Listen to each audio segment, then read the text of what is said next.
Sound like some Viking music, don't it? Yeah, gotta get it out the mud, that's the only way to win. Who am I to point the finger like I never ever seen? Been through the ups and downs like the letter N. They don't let you through the door, better kick that again. Cause that's the only way to win.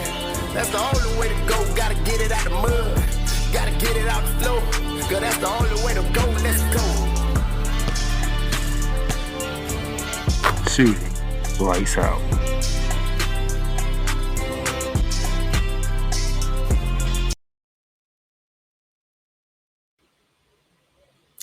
Hey, what's going on, everybody? Hope y'all having a great Monday, the day after Mother's Day. So happy to all the mothers. Hope y'all celebrate Mother's Day very well on yesterday. But it is Monday, and you know what that means. It is the Shooting Lights Out edition for this as we continue to talk about the NBA playoffs. And Mother's Day was a holiday, so I think you can figure out what happened yesterday when it comes to the NBA playoffs and holidays, which shouldn't be that predictable, but somehow it is, unfortunately.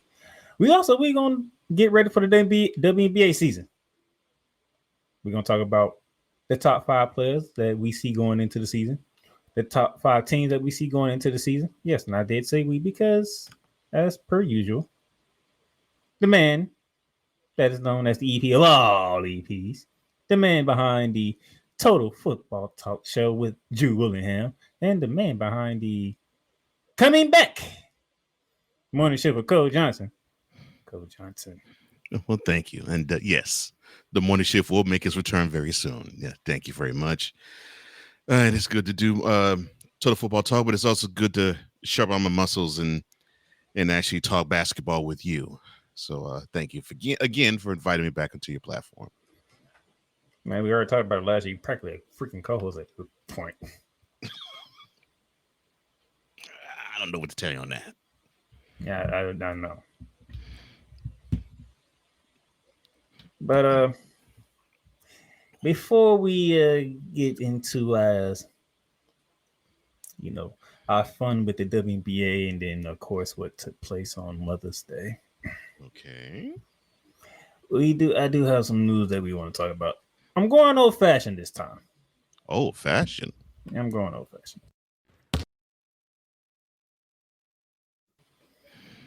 Got some around the Harvard Talks. First thing to talk about is that it's been reported that Giannis Antetokounmpo is open to being traded from the Milwaukee Bucks.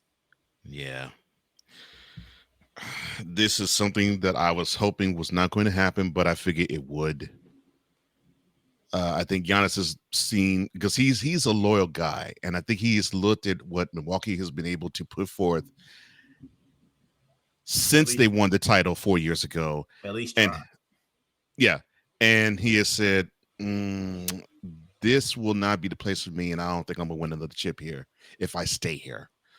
So now that he's on the wrong side of 30, and he's a very prudent guy, yeah, he wants to think about his future, and unfortunately, just like another great that was a Buck originally, but he did it a lot sooner in his career, thought and did the same thing and jetted for greener pastures. That's what Giannis is doing, and I don't blame him for it, because it looks like the Bucks front office, just in the handling of Adrian Griffin, just told me all I needed to know about how things are and how things stand. So he wants stability at the front office. He wants stability with players, and he wants to play with guys who are willing to want to sacrifice for a chip.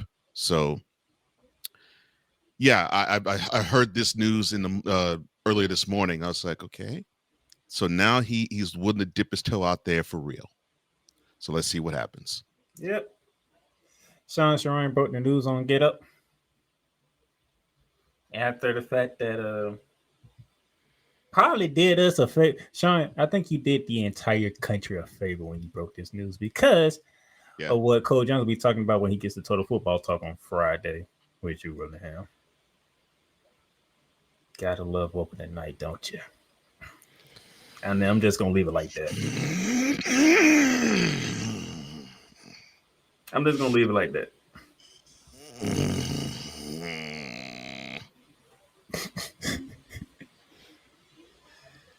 Woosah. Yeah, well, go ahead and Wusa because you there's no avoiding it this time. You can't avoid it. Unfortunately. 4 months of this crap. I'm sorry. Woosah. I'm But happy it's for the defending champs. It's the matchup that I'm not going to like. Not necessarily because I don't understand it. It's the vitriol that we're going to be hearing, both you and I, since we're both NFL fans, from now until when this game starts the Thursday after Labor Day. But yeah. woosah, thank you. That is not the NBA Yeah, no, it's not NBA, man. That's or why I said WNBA. that's why I said I think Sean saved the country today for breaking that news with Giannis, because otherwise you know what the talk would have been about. Yes. And the schedule release is actually Wednesday. So Right. But yeah. to get our appetites wet, they released said game that's going to open up the 2025 season. Yeah. Yeah. It sucks, but hey, it is what it is. Agreed. It is what it is. I had another team in mind, but I think I'll talk about that Thursday. I had a couple of teams in mind, but I'm vastly disappointed. But yes, Giannis is open. Now, Giannis hasn't said he wants to be traded. Let's get this right. No. He's open to Open being for it. traded, but he didn't say he wants to be traded. No. He's still deciding because, like you said earlier, he's a loyal guy. So, you know that loyalty is playing a big part on him right now. Yeah. I mean, if all things are equal, he wants to stay in Milwaukee and he wants to win another chip there. That's if all things are considered equal. I think what he's beginning to discover is it looks like not all things are equal when it comes to the Bucks, as opposed to if I were to think the grass is greener on whichever other side he might decide to jump. So, which brings us to what you said, one of the key factors that plays into that role. The NBA draft lottery is tonight. Mm-hmm. Yep. Will it be Utah? Will it be Charlotte? Will it be Atlanta? Will it be San Antonio? We don't know. Will it be Chicago, where it's actually been held at tonight? Or will it be Philly, trusting the process yet again? Or will it be Philly? Here's the thing. Here's the thing. What you have here is the Cooper Flash showcase. Basically, that's what this draft is about, right? You got the Cooper Flash showcase. Whoever gets number one pays most likely. Going to draft him, number one overall, right? And then whoever else is in the top four could be in play for Giannis, but a trade. That's sound analysis, sir.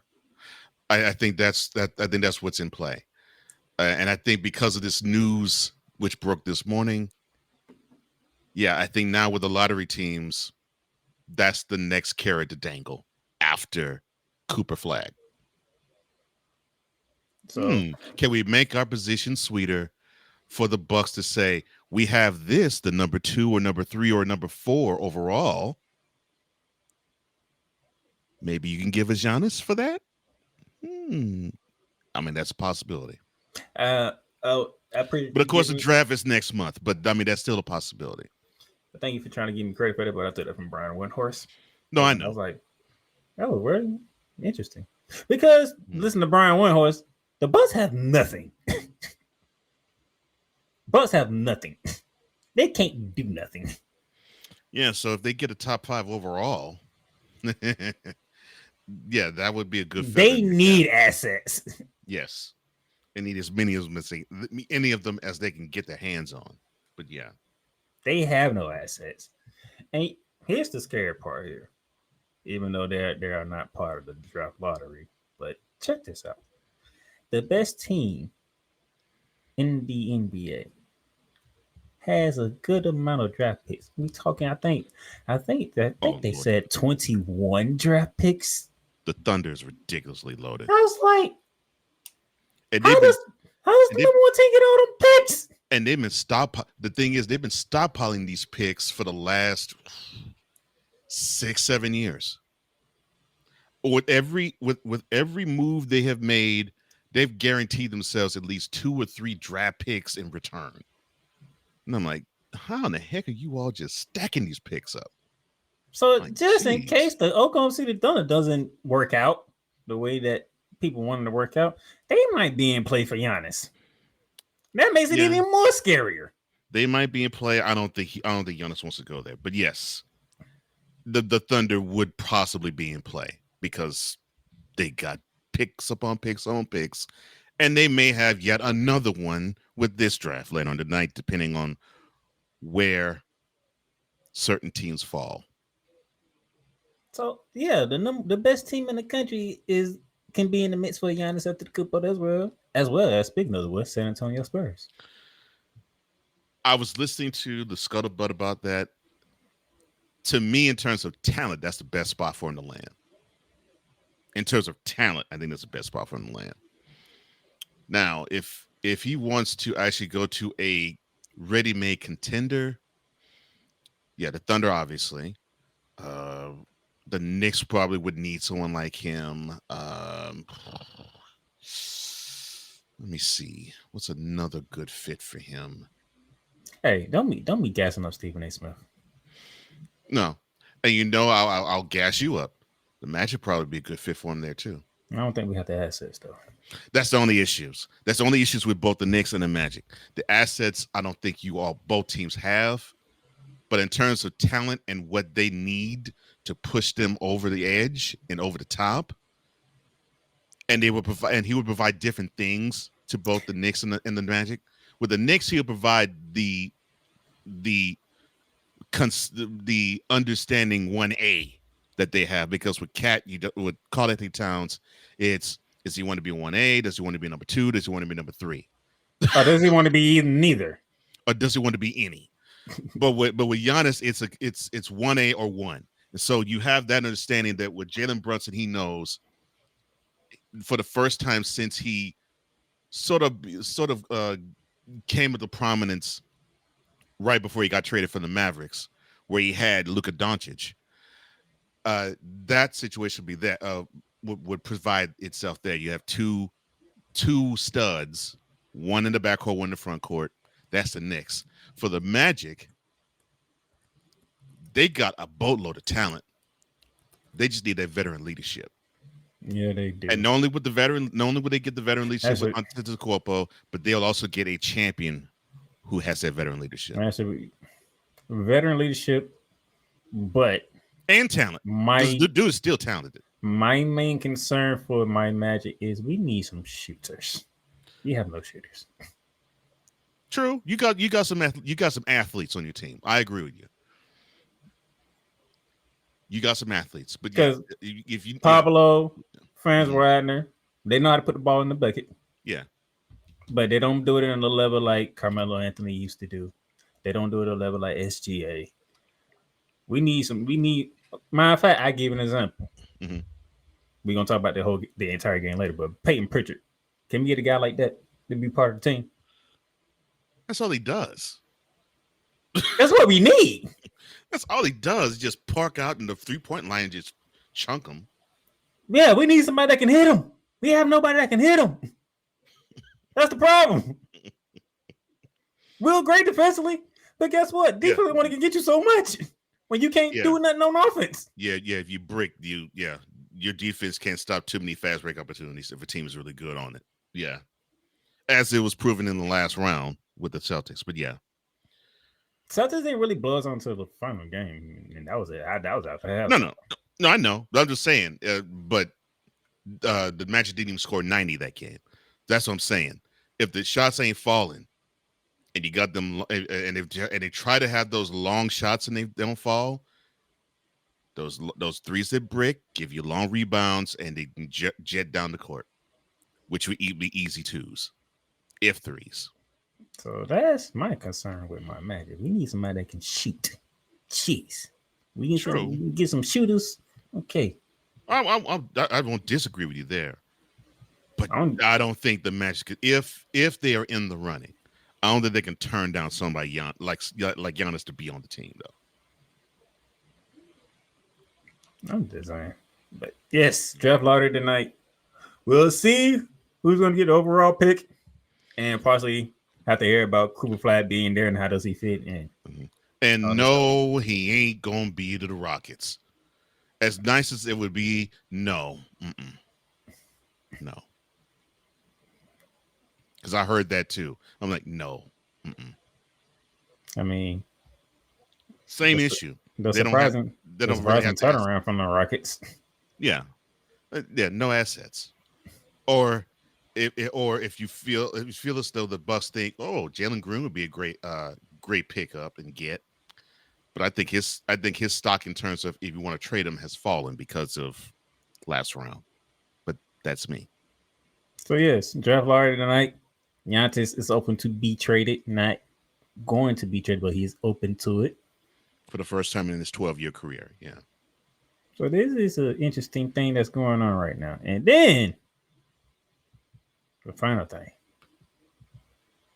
Oh man, Mr. Jordan joining NBC as a special contributor for NBC's NBA. Oh my gosh. And here we go. It says right here, and I got the article up on ESPN. So, Michael, do you think you're better than LeBron? Oh, gosh. NBC announced Monday that Hall of Famer Michael Jordan will be a special contributor to its NBA coverage beginning this fall. Jordan will make announcements via video at NBC's Upfront on Monday, with the network following with an announcement on social media. They struck a 11-year deal here. Don't forget that.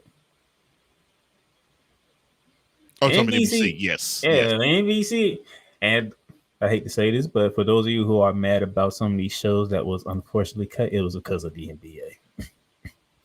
Yeah, the NBA wanted a bigger bag. Yeah. No, I'm talking about the show that was on NBC.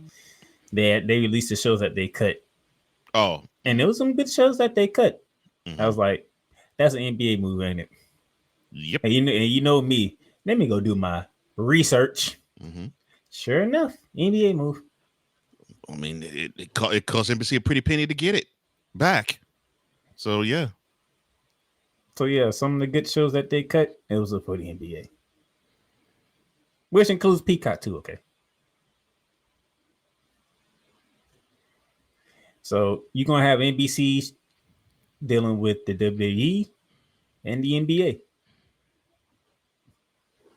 Oh, that's right. Saturday night's main event. Not this Saturday. Next Saturday.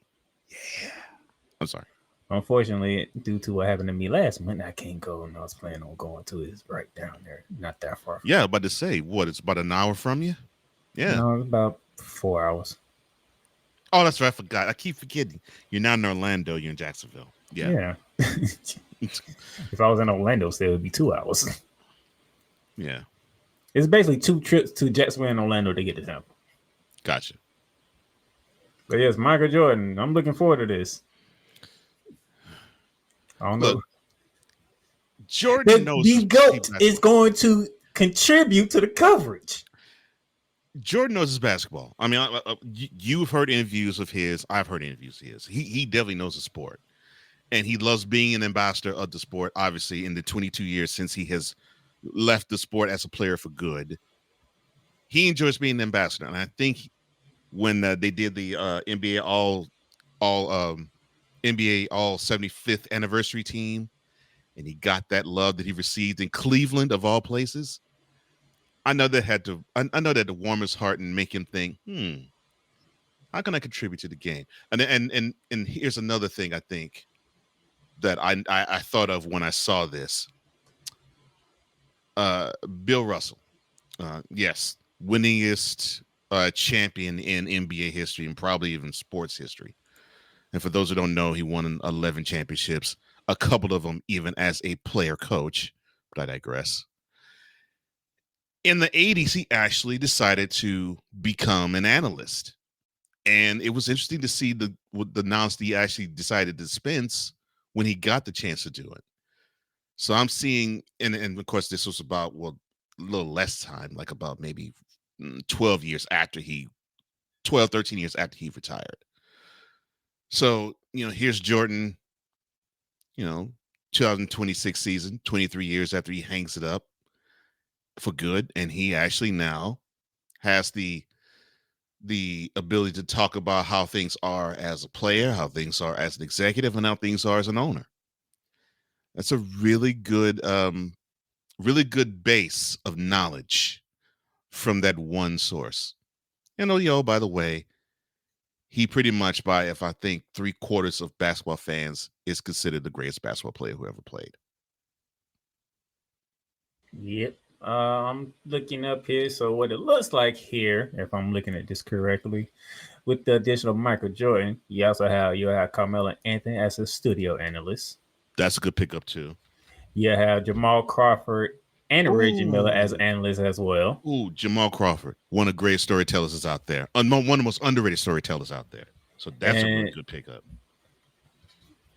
I'm surprised Dwayne Wade ain't do it because he did good on the Olympics. He was a wonderful color guy in the Olympics. Yeah.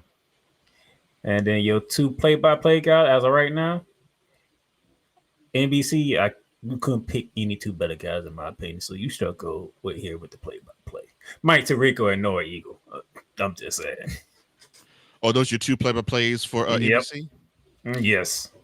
Noah, not Ian. Interesting. No.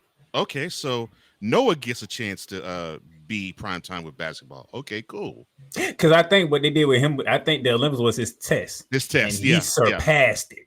Oh, he was awesome.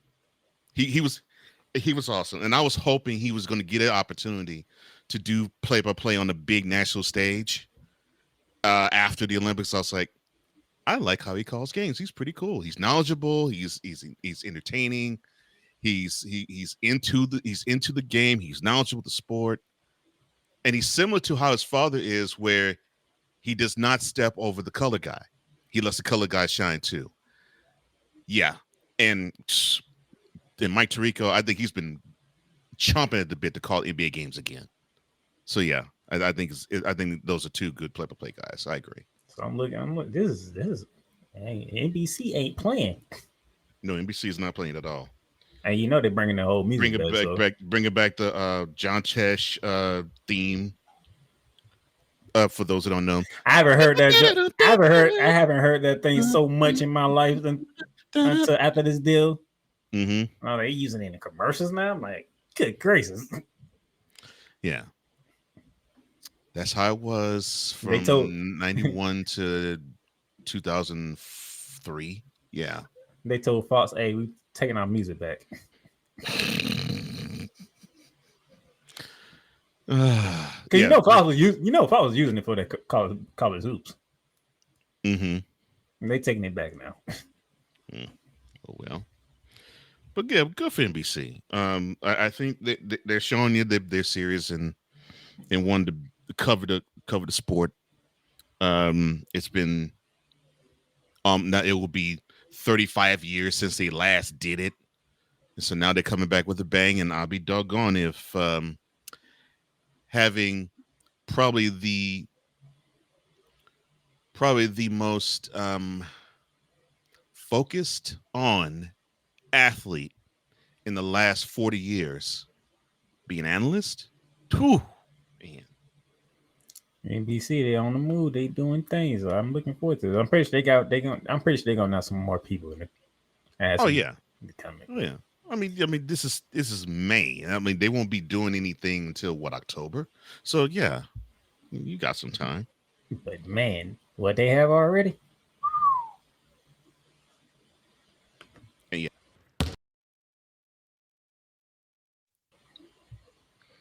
All right. Quick break here. I do mean quick, because when we come back, let's talk some WNBA. Got two lists for you. What they are? Well, stick around. Hey, lady. Join the transporter to Hades. Your butt and gut becomes one. Join the reformer of hooker whores. This is my daughter, Placenta Booty Johnson. Join the bronze god. Whenever you are in distress, take off your baseball cap and throw it in the air. Join your very own superhero of broadcasting, Chris Bass. So whatever color crayon they get, they palm it and do two circles, and that translates to, I can beat up black people. As he takes you through the week's paces in Baseline. Live every Saturday at 8 a.m. Eastern, 7 a.m. Central, No, Pacific Time Zone people, just stay asleep when this is on live and just catch the recording. Oh, I'm sorry. Exclusively on the Chris Bass YouTube channel.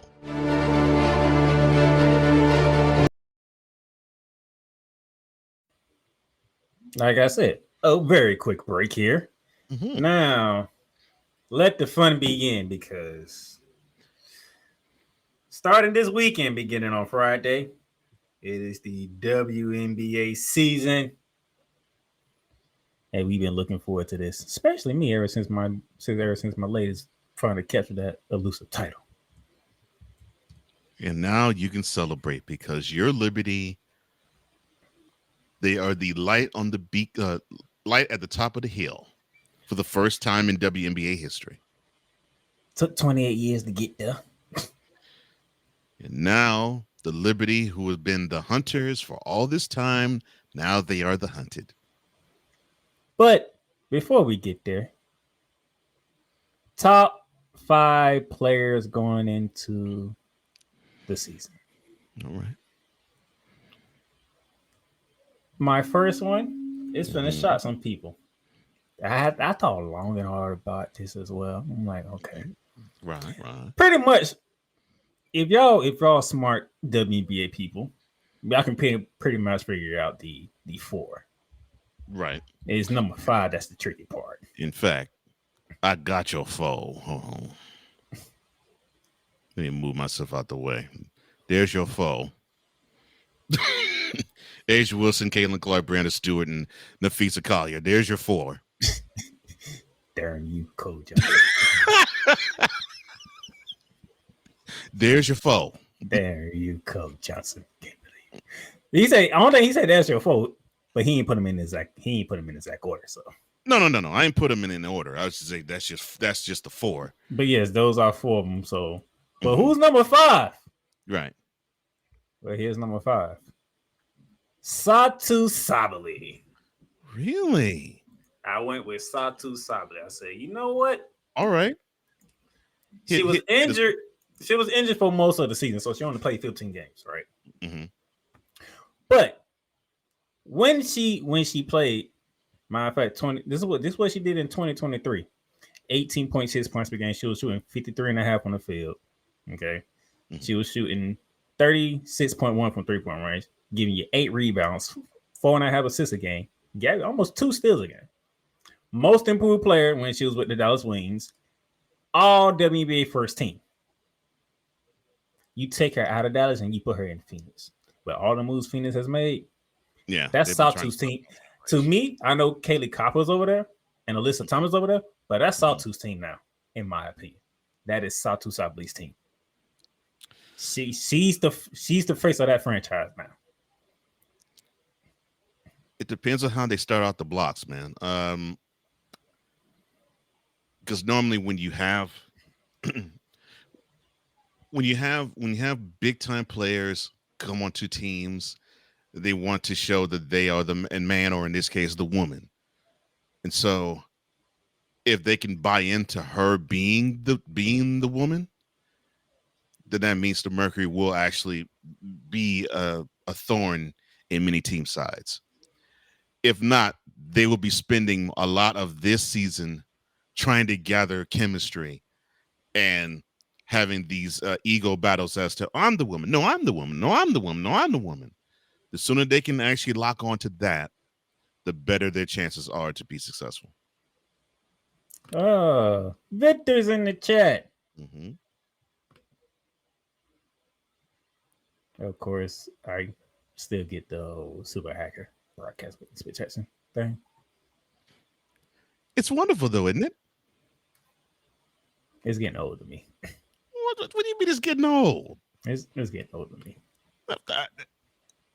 It's not my fault that it was said to you. You don't even say it no more. What are you talking about? When the last time you said it? Oh, code name the playmaker? Yeah, it's been a minute.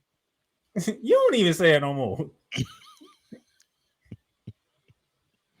Like, oh, that's funny though. So yes, Satu. I'm went with Satu Sabli as number 5 for me. Good choice though. Good choice, man. Yeah. So who did you go with for number 5? Let me see. Because I know it. I know. All right. Well, who would you think that I went for 5? Man, because for me, at first, I was going to go with Enrique Ogumawale. You know what? No, let me. I was like, Satu Sabli. And I thought about it. I'm like, wait a minute. Hold on. There's a couple of players on Phoenix that you can go with. Mm-hmm. Mitchell Thomas. That was one choice for me.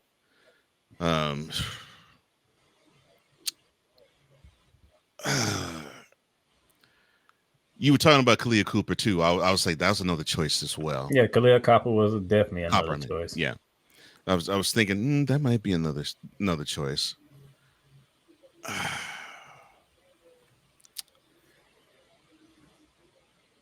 Who do I want to settle with though? That's the thing. So you had a hard time with number 5 just as much as I did. I did because there's so many options. I mean, I could go with your girl Sabrina, but I don't think she's 5. I think she's more along the lines of like 9, 10, or 11. Shut up, Victor. What's that? Tell Victor to shut up. Oh, Victor.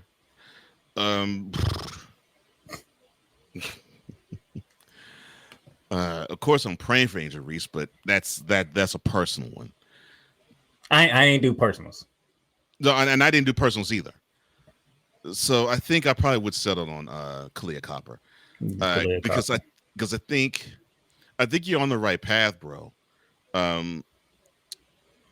But what I want to see from the Mercury is if they can gel, if they can get together and say, all right, I know what your strengths are. I can help you with your strengths. You know what my strengths are. You can help me with my strengths.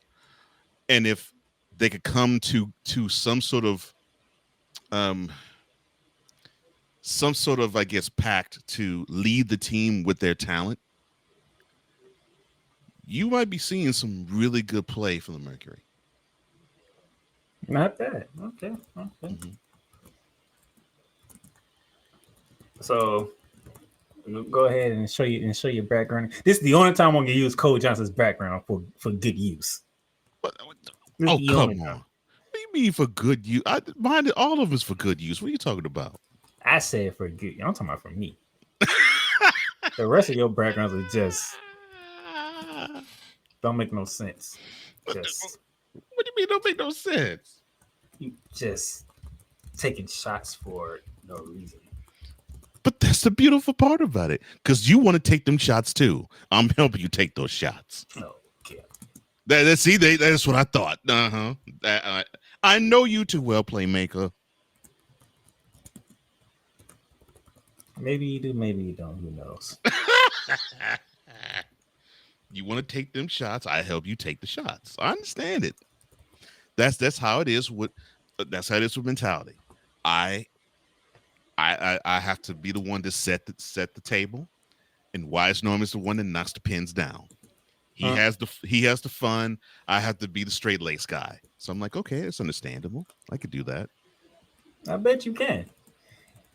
All right. So you see the 4 names on Cole Johnson's background, right? Mm-hmm. These are the 4 names that he has said that are undebatable. They are. It's indisputable. Yeah. But what order are they in?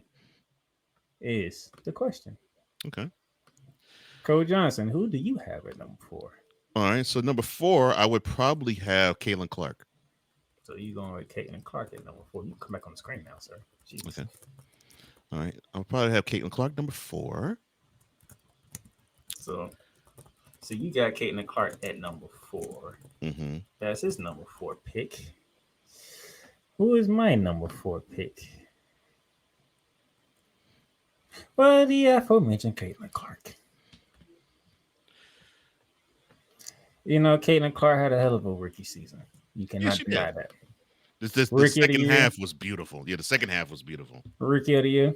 19 points per game, 42% shooting, 34% from 3, 97% 90% from the free throw line, almost 6 rebounds a game, 8 assists a game, giving you a steal and a half a game. And she made all WNBA first team of her first year. Mhm. Now, could some that be some biasness? Possibly. But Nah. being a realist, Caitlin Clark, she's on her way to being a real deal. Okay. She is. I don't want to hear she's already no. The only reason why she's not the real deal, she hasn't won in college. I don't even think she won in high school either. I'm not sure about high school, but yeah, she didn't win in college.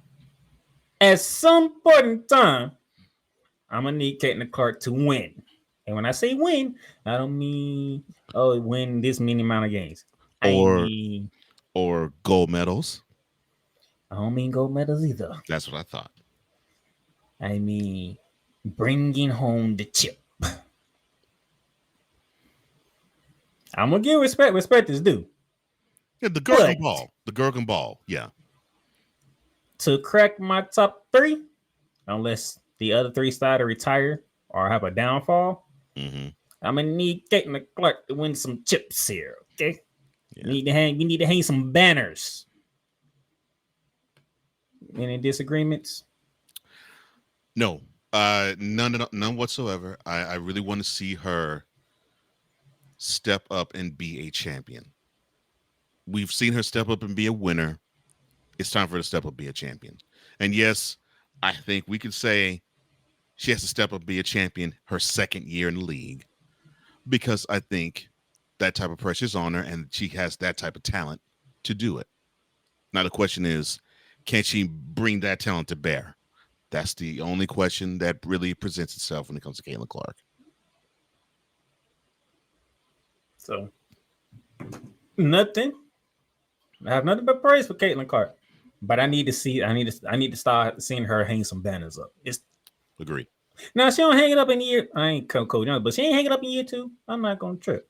But by year 3, I need you in the running.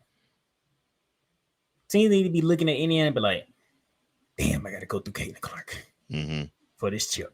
God damn it! All right, it's gonna be one of them series. That's what I need." She's not quite there yet, but she could get there. Yeah. Once you start having players like, all right, we knew this was gonna get here at some point. Now it's here. Here we go. We got to take her out. We're not there yet. No, not there yet. But yes, Caitlin Clark is both our number 4. Number 3. Who think I have at number 3, sir? Who do you think I have at number 3? Who do you have number 3? I probably would say it would be Nafisa Collier. He says Nafisa Collier. Brianna Stewart. Oh, okay. All right. That actually was going to be my number 3, but okay. But that's your number 3 too? That is my number 3. Yeah. So basically, outside of number 5, we was on the save ring length, and we didn't even talk about what we picked. Yep. Correct. Yes, Brianna Stewart, even though she's on my New York Liberty, she gave me 20 points a game, shooting 45, almost 46% from the field, 8 rebounds, 3 assists.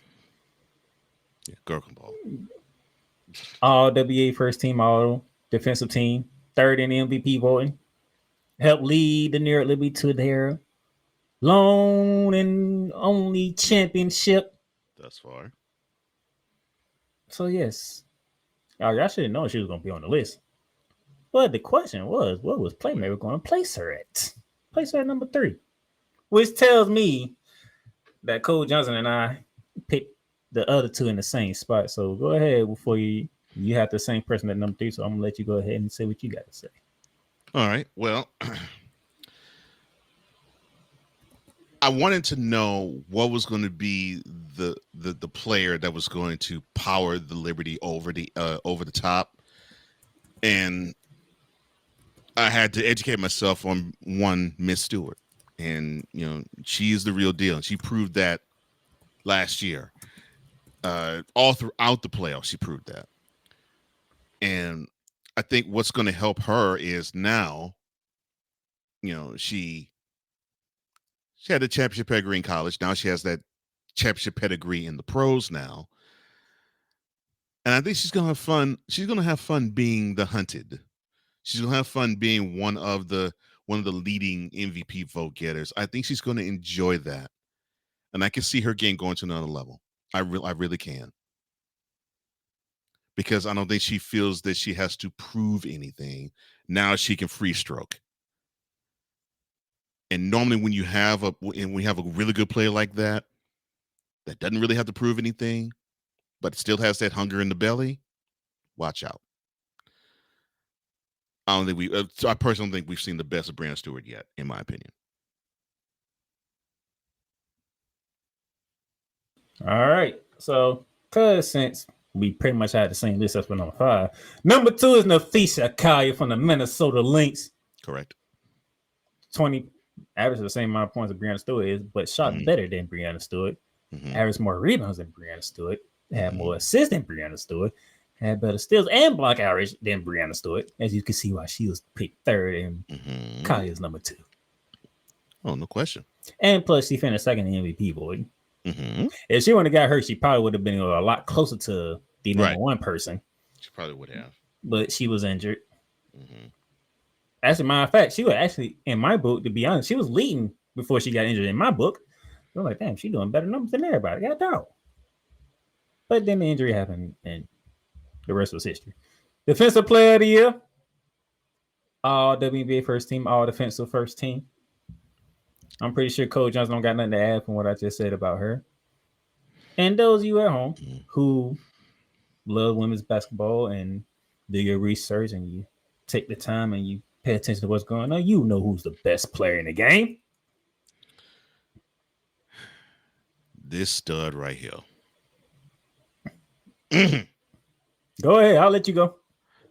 I'll cop. I'll be 100% honest. People keep saying, "Well, Caitlin Clark's the reason why you tuning in watching more WNBA than you used to." Nah, it's this woman for me. When I saw how this woman balled at South Carolina, I was like, okay, I want to see how this game translates to the pros. And man, she's balling out. Whew. And this was her 3rd MVP season. So she's showing you right now that these women can absolutely ball. And I mean ball. To have that type of presence where you know you are saying to yourself, you're opposing the aces. Okay, how are we going to stop that indomitable spirit that is A'ja Wilson? How are we going to stop her? What can we take away from her? Take away the post. Try to limit her in crashing the boards. Render her to just simply be a jump shooter. What can you take away from this woman? 27 points per game, 52% shooting, 12 rebounds. That's ridiculous. 2 steals, 3 blocks. Yes, the woman plays both ends. And no disrespect, to Elite. Nafisa Kaya, but this is why people thought A'ja Wilson should have been in both MVP and Defensive Player of the Year. Correct. Yeah. She's just awesome. I mean, she's awesome. And she seems to be getting better. That's the scary part. I mean, how the heck you're supposed to top out somewhere, somehow, at some point? When is it? Oh, it's not gonna be anytime soon? Perfect. And now off the court, her shoes is skyrocketing. As it should. Because people want to sleep on, well, Caitlin Clark's the only superstar in the league. No, the media no covered the game that way. That's why last week when we did the show, we asked, how will the media cover the WNBA season? Mm-hmm. Because if they cover the right way, you're going to get your Caitlin Clark coverage. That's undeniable. Yeah, it should be. But you can't. But this right here, she's the number 1 player in the WNBA. That's saying you can't box out the Brianna Stewarts, the Nafisa Kaya's, and most certainly the A'ja Wilsons, because she's pulling down numbers of 27 and 12 And that's before you get to the steals, the blocks. Come on, man. And she's shooting 52% from the field too. Come on, man. This woman knows how to win. She knows what her team needs. And as good of a player as she is, these stats are great. But she is such an unselfish player to boot, and that is real scary when you got a teammate like her who can ball the way she does, but the team wants her to cook. Man, she to me is the player in the WNBA today, without question. Number 2 right now, and I love you, Nafisa, but this is the truth. Is a little bit behind number 1. That Asia Wilson is something else. I mean, and like I said, if Nafisa wouldn't have got hurt, this would have been a different debate that we would have been having. Mm-hmm. But she got hurt. But she came back to make sure her team got to the finals. Just came up short. Yeah. But Asia wasn't number 1. Yeah. It's not even a question. Nobody better debate this one. You ain't get one from me. Okay. Y'all can we those of you who know what I'm talking about, the James Harden clip sparked some conversations on YouTube. Thank you, Dre. Why does it every time I have him on, something's finna go viral? And he was right. I had no issue with what he said. That's like something he gonna say, and it's gonna take off. Sure enough, him talking about James Harden not being top 5. This one right here, I bet not see nobody try to debate me. Y'all bet not even bring up Caitlin Clark, because Caitlin Clark can't even shine Asia Wilson's shoes at this moment. Caitlin Clark can't even drink her, but no, I ain't gonna say that. No, I ain't gonna say it. Caitlin Clark can't even drink Asia Wilson's bath water right now. I was gonna say something else, but I'm gonna keep that to myself. But I know somebody who does.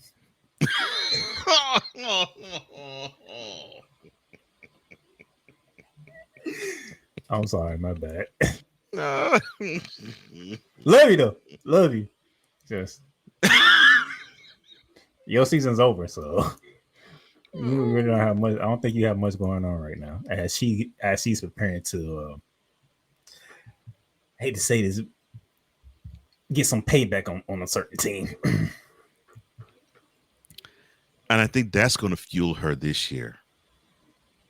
I think she has marked on the calendar the Lynx and the Liberty, and I think she has Saturday. She has Saturday circled.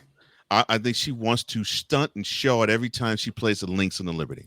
Matter of fact, that's the ring ceremony. Yeah, every time they play the Liberty and every time they play the Lynx, I know Asia Wilson has that. Ain't got nothing to do with the Lynx. The ring ceremony is the Aces coming to New York. No, I know that, but remember the Aces didn't make it to the finals last year. That's because of the Liberty. That's what I'm saying. The Liberty is the one that stopped all that. You know what I'm saying? She has one game. She has one team circle. Oh, it's officially a rivalry now. Just to let y'all know, it's officially a rivalry,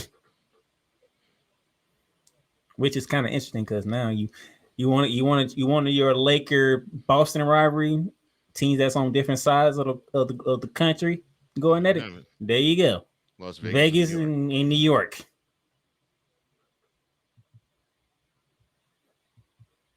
So yeah, there you go. Thank God it's not the Sparks and there is the Boston team. Thank the Lord. So there you have it. Number 1, Asia Wilson. Number 2, Nafisa Collier. Number 3, Breanna Stewart. Number 4, Caitlin Clark. And the only thing we split on is number 5. I went with Satu Sabali. He stayed on the same team, but he went with Kalia Kappa. Mm-hmm. The one that remains from the Phoenix Mercury that we knew from last year. Mhm. So with that being said, our next break, and when we come back, the other list, probably the more important list going to the WNBA season. Welcome to Ringside Chaos. Thing with Tony Khan now being in talks to buy WWE, I'm going to be honest with you. I spoke to this with Ricky Litwinkowicz, aka the Master of Mayhem, and he honestly believes that me talking about Tony Khan buying WWE is basically I'm kind of wasting my time because Ricky believes it's never going to happen. Okay. Now, a wrestling fan that's been super supportive of Brody Lee as a wrestler and everything that WWE could have done with him and, everything that he could have shown and, offered for the wrestling business. For me, I wasn't just a fan of Brody Lee himself, like in character. I strongly respected him, as a human being. Like, I had a lot of respect for Jonathan Huber. That's Mr. Brody Lee's real name. So basically, I had a lot of respect for Brody Lee, Luke Harper, and of course, Mr. Jonathan. Ladies and gentlemen, Ringside Chaos is available on all streaming platforms, including Spotify, Apple Podcasts, Google Podcasts, Amazon Music, and YouTube. WWE Shop is your online source for all things WWE. Be a part of the excitement and score wrestling gear for big events like WrestleMania or SummerSlam. From current superstars to legends, from Raw to SmackDown to NXT. Don't miss this chance to shop for the most awesome WWE merch. Shop for the best deals as well as WWE gift cards and save big on your favorite items. WWE Shop at Fanatics Experience.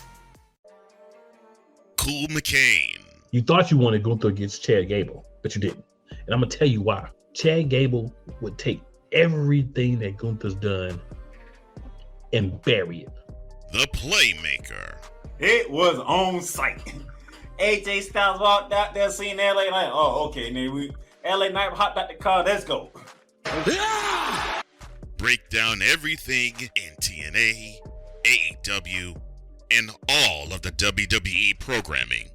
Join these two kings, monarchs of wrestling, live every Monday at 6:30 p.m. Eastern, 5:30 p.m. Central on the Play Caller Sports Talk YouTube channel.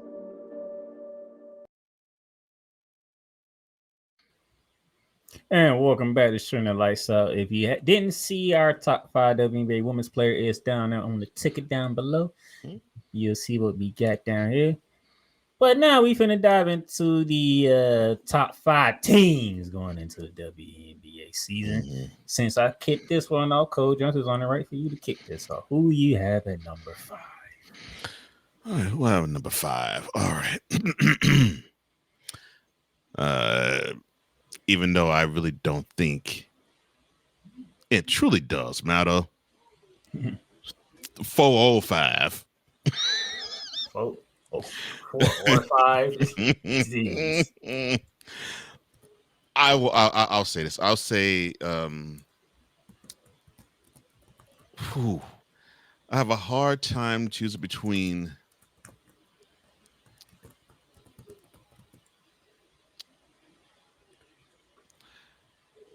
another team that I want to pick, but I'll throw the Fever there. I'll say the Fever at 5. Indiana Fever coming in at number 5 by Cole Johnson. Why are you putting the Fever at 5? I think they had that taste of the playoffs. That second half run, I think, was really good for them. And I think the biggest thing for them is Caitlin Clark had a full offseason to rest. So I think we'll see a big jump in productivity from her. And I think we'll see a more coalescing of her being the leader of the team. Now, the question would be, how soon will they all be on board? And the sooner they are on board, the better their team will be sooner. But I just think there's too many good teams right now that are championship ready than the Fever, and I don't think the Fever can eclipse them yet. He has the Fever at number 5. Who do I have at number 5? Anybody want to take a guess? No guesses? The Phoenix Mercury coming in at number 5. Really? Okay. The Phoenix Mercury coming in at number 5. Okay. Now, 1921, lost in the first round to the Minnesota Lynx, 2-0. Diana Taurasi retired. Brittany Griner signed with the Atlanta Dream. Shout out to Kool McCain.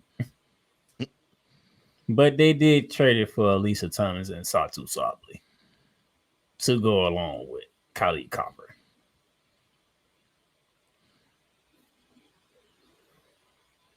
I like what the Dallas Wings did. Shout out to Megan Price. They drafted Paige Beckers, bringing Dejanay Carrington from the Kinetic Sun, bringing in Alyssa Smith from the Indiana Fever, formerly of the Indiana Fever. I like what they did. Still got Enrique over there, but more so, if you saw my top 5 pick, Satu was the difference for me. Going from Dallas to Phoenix, I'm like, man, that's a big move. That's the move that I'm looking forward to the most. So, number 5, the Phoenix Mercury. Okay. So, Cole Johnson said Indiana. I wasn't expecting that one. Mm-hmm. He said Indiana. Indiana came in number 5 on Cole Johnson's, but Indiana came in at number 4 for me. Okay. Obviously, 20-20 last year, first round loss to the Connecticut Suns. As we mentioned earlier, Caitlin Clark, Rookie of the Year. Bringing new coach, former Connecticut Suns coach, Stephanie White. Not only that, former Connecticut Suns player, DeWanna Brahma, signed there. And then former Dallas Wings / Atlanta Dream / wherever else she played at. Natasha Howard signed with the Indiana Fever.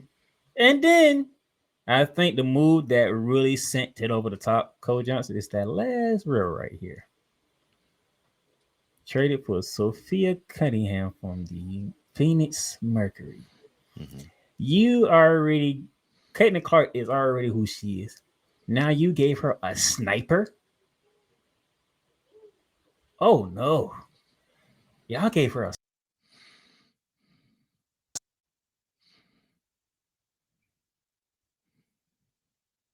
Well, I love Claire Copper. I love Phoenix.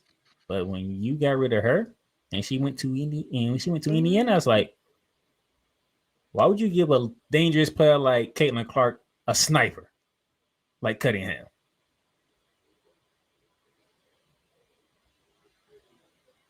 So now you have Stephanie White, and now you bring in DeWanna Brahma, who knows how Stephanie White language is when it comes to basketball, that she can relate to the rest of the team. You bring in another force in with Natasha Howard. So you have Natasha Howard, DeWanna Brahma, and Aaliyah Boston in your front court. Come on now. And then you kept Kelsey Mitchell. Obviously, Caitlin Clark's the first of the franchise. And now you bring in Sophie Cunningham. Ugh. Whenever they catch rhythm, look out. That's my number 4. What's your number 4, sir? You're higher on the Fever than I thought you'd be. Actually, for me, it would be the Mercury. And yes, for the aforementioned things you said, but for me also, I think the Mercury, how can I put this in a nice way? So you had the old guard with Brittany Griner and Diana Taurasi. So one's retired, the other now is on the Atlanta Dream. And sort of with what we've talked about earlier, it's sort of the Mercury sort of is like out with the old and in with the new. And I think with the infusion of more youth and the infusion of more talent, I believe we're going to see a step up, and the Mercury are going to actually show us that they're ready to compete again. We literally flipped 4 and 5. Yeah. Mm-hmm. I just don't have. Although the Fever have a good amount of talent, I just don't know if it could gel enough for them to act. For them, where I could say, I could actually see them being one of the final 4 teams left in the playoffs. Like I said, Sophia Cunningham coming to Indiana. That was the kill. That was the check mark for me. I'm like, damn, they got a sniper. Like, damn, why you gave y'all can't Kate Carr a sniper? That's like the most dangerous thing to do right now. So obviously, they're gonna be playing a lot of inside out. Man, these two boy. I'm telling you, Indiana. If you're a Caitlin Clark fan, I don't mind you being a Caitlin Clark fan. This is the year you can get excited and all that good stuff. But y'all don't talk basketball knowledge when y'all do talk. That's my only problem. Yeah. If you can talk basketball knowledge, then we can have a conversation. Because the only way you actually, with my basketball knowledge, the only way you would want to get snipers is the only 2 reasons you would get snipers. One, you don't want to have you don't want one guy to be or one woman to be the one to actually have to take all the shots deep all the time. And somebody's got to cook down low. They got 3 that can cook down low. Somebody's got to cook down low. And if you have a bevy of women that can cook down low, whew. That's what Indiana has. Mm-hmm. Yeah. They got the inside and they have the outside covered now. I'm like, Now, my only thing with Indiana, and the reason why they at number 4, even though that's higher than what Coach I thought I was gonna put them at. What is Caitlin Clark going to do on the defensive end? What is Kelsey Mills going to do? What are your guards going to do on the defensive end? I ain't worried about the inside. I love that. I ain't worried about the inside. I love that. DeWanna Obama's a defensive player. Natasha Howard is physical. We watched Leah Boston when she was at South Carolina, so we know she's physical. I love that call out. Can the backcourt actually rise to the occasion and be as physical as the front court can be defensively? That's a really good call out. That's my only problem with Indiana. That's why they had 4. What is your backcourt going to do defensively? And with a coach like Stephanie Wright, y'all better be defensive ready, because she's a physical minded coach herself. She just came from coaching Connecticut. I know why Connecticut was so physical, and every time you see them, you're like, all right, got to put our, in this case, put on our big woman pants on because we got Connecticut tonight. You know you went for a physical battle. That's what Stephanie Wright is going to bring to them, but it's going to take some time for it to flourish because she has a whole new team. Even though she's been there before, but it's a whole different team that she has not been around before. Mm-hmm. All right, so that is number 4. Who you have for number 3? All right, number 3. I think I'm gonna go with the Lynx. Minnesota, the runner-up for the title last year, comes in at number 3 for Coach Johnson. Why number 3? I know that they.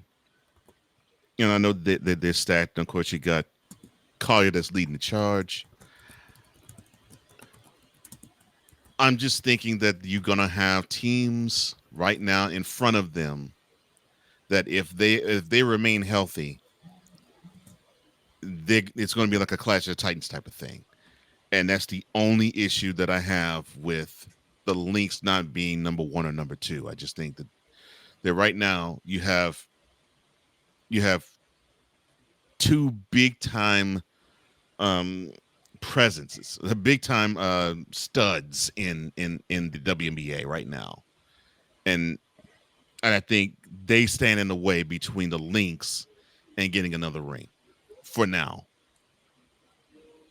He has Minnesota. Who does the playmaker have at number 3? Well, I best be flipped again. The Las Vegas Aces. Coming at number 3 for me. Yes, they have the best player in the world, Asia Wilson, who was the MVP. They lost in the semifinals to the New York Nibley. They traded away Kelsey Plum, brought in Drew Lloyd. They did sign Parker Tyson. Before we hopped on today, they released Deja Kelly today. So Deja Kelly is no longer with the Las Vegas Aces. Hopefully some other team will give her a chance for her rookie season. You know, I got to see how Drew Lloyd fits in with the Aces. I got to see how that fits. I got to see how that works. I know it's going to take a minute. Yes, you still got Chelsea Gray. You still got Jackie Young. You still got the best player in the world. But also, what you don't see on here, they did lose Kia Stokes to the Seattle Storm, who was a big part outside of Asia Wilson, was a big part of their defensive tenacity for the Aces. That is a big loss. I don't think people really is looking at that. Because Kia Stokes was great on the defensive end. And then when the time needed, she would hit you. She would get you with them corner threes. So, where I looked down and said, yeah, you know the faces. But do you understand what they lost, though? And I think that's what most people mess up when they talk WNBA. You can look at the additions and you can see the faces. You're like, oh, yeah, they. But do you see who they lost, though? And Kia Stokes was a big part of their defense. So, I'm not sure how Drew Lloyd, because Drew Lloyd really don't play defense. If we're going to be completely honest. She's called the gold mamba. That's only because how she is offensively. And she can put up points and bunches like Kobe used to. But Kobe used to get down defensively.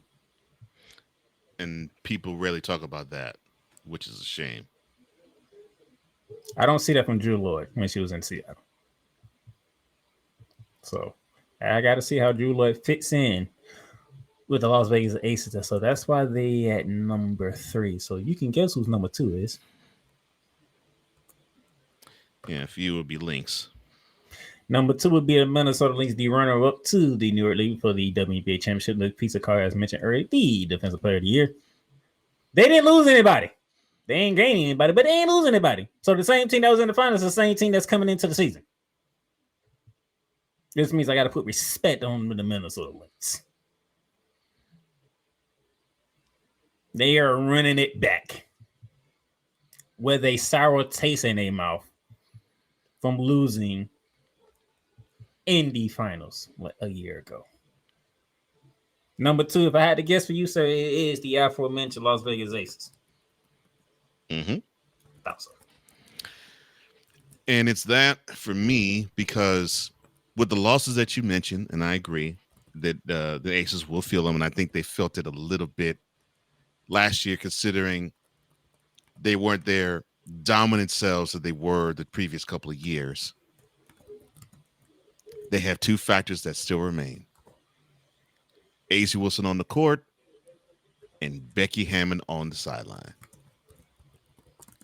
And to me, I just love how Becky is with that team. And she learned a lot from Greg Popovich. And that was the one thing about him.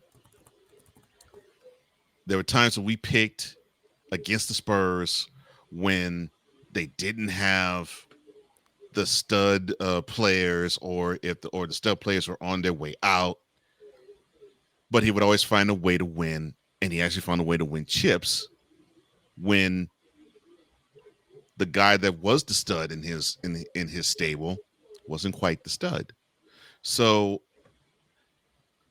I'm thinking Becky Hammon is going to dust some of those lessons off, and I think we're going to see a different team in the Aces this year. I think we're going to see a more focused team with them. Okay. So you're saying we're going to see a more focused Aces team, huh? Mm-hmm. Gotcha. I mean, because they were a champion a couple of years back.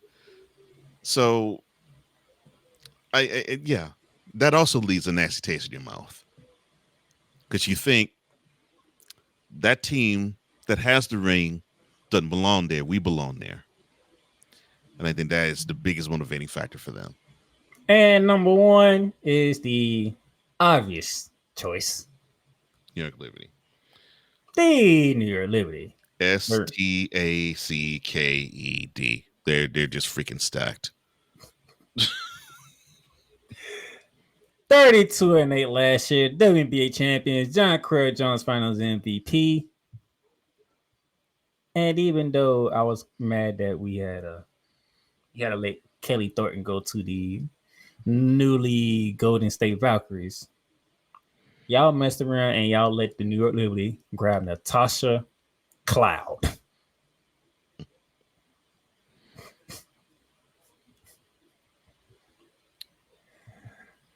You talk about, wait a minute, filling a void? Well. Now, I already talked about it, and y'all already know how I feel about New York Liberty, so it's only right for Coach Johnson to talk about it. And also the fact that we end up getting Natasha Cloud out of anybody. The Liberty now, they are now in the mode of reloading. And as a Liberty fan, I think you should be happy about that. And I have some experience as a fan of a WNBA team that did something of the similar with the now unfortunately defunct Houston Comets, where when they went back to back being champs. Yeah, a couple of those came at the Liberty's expense.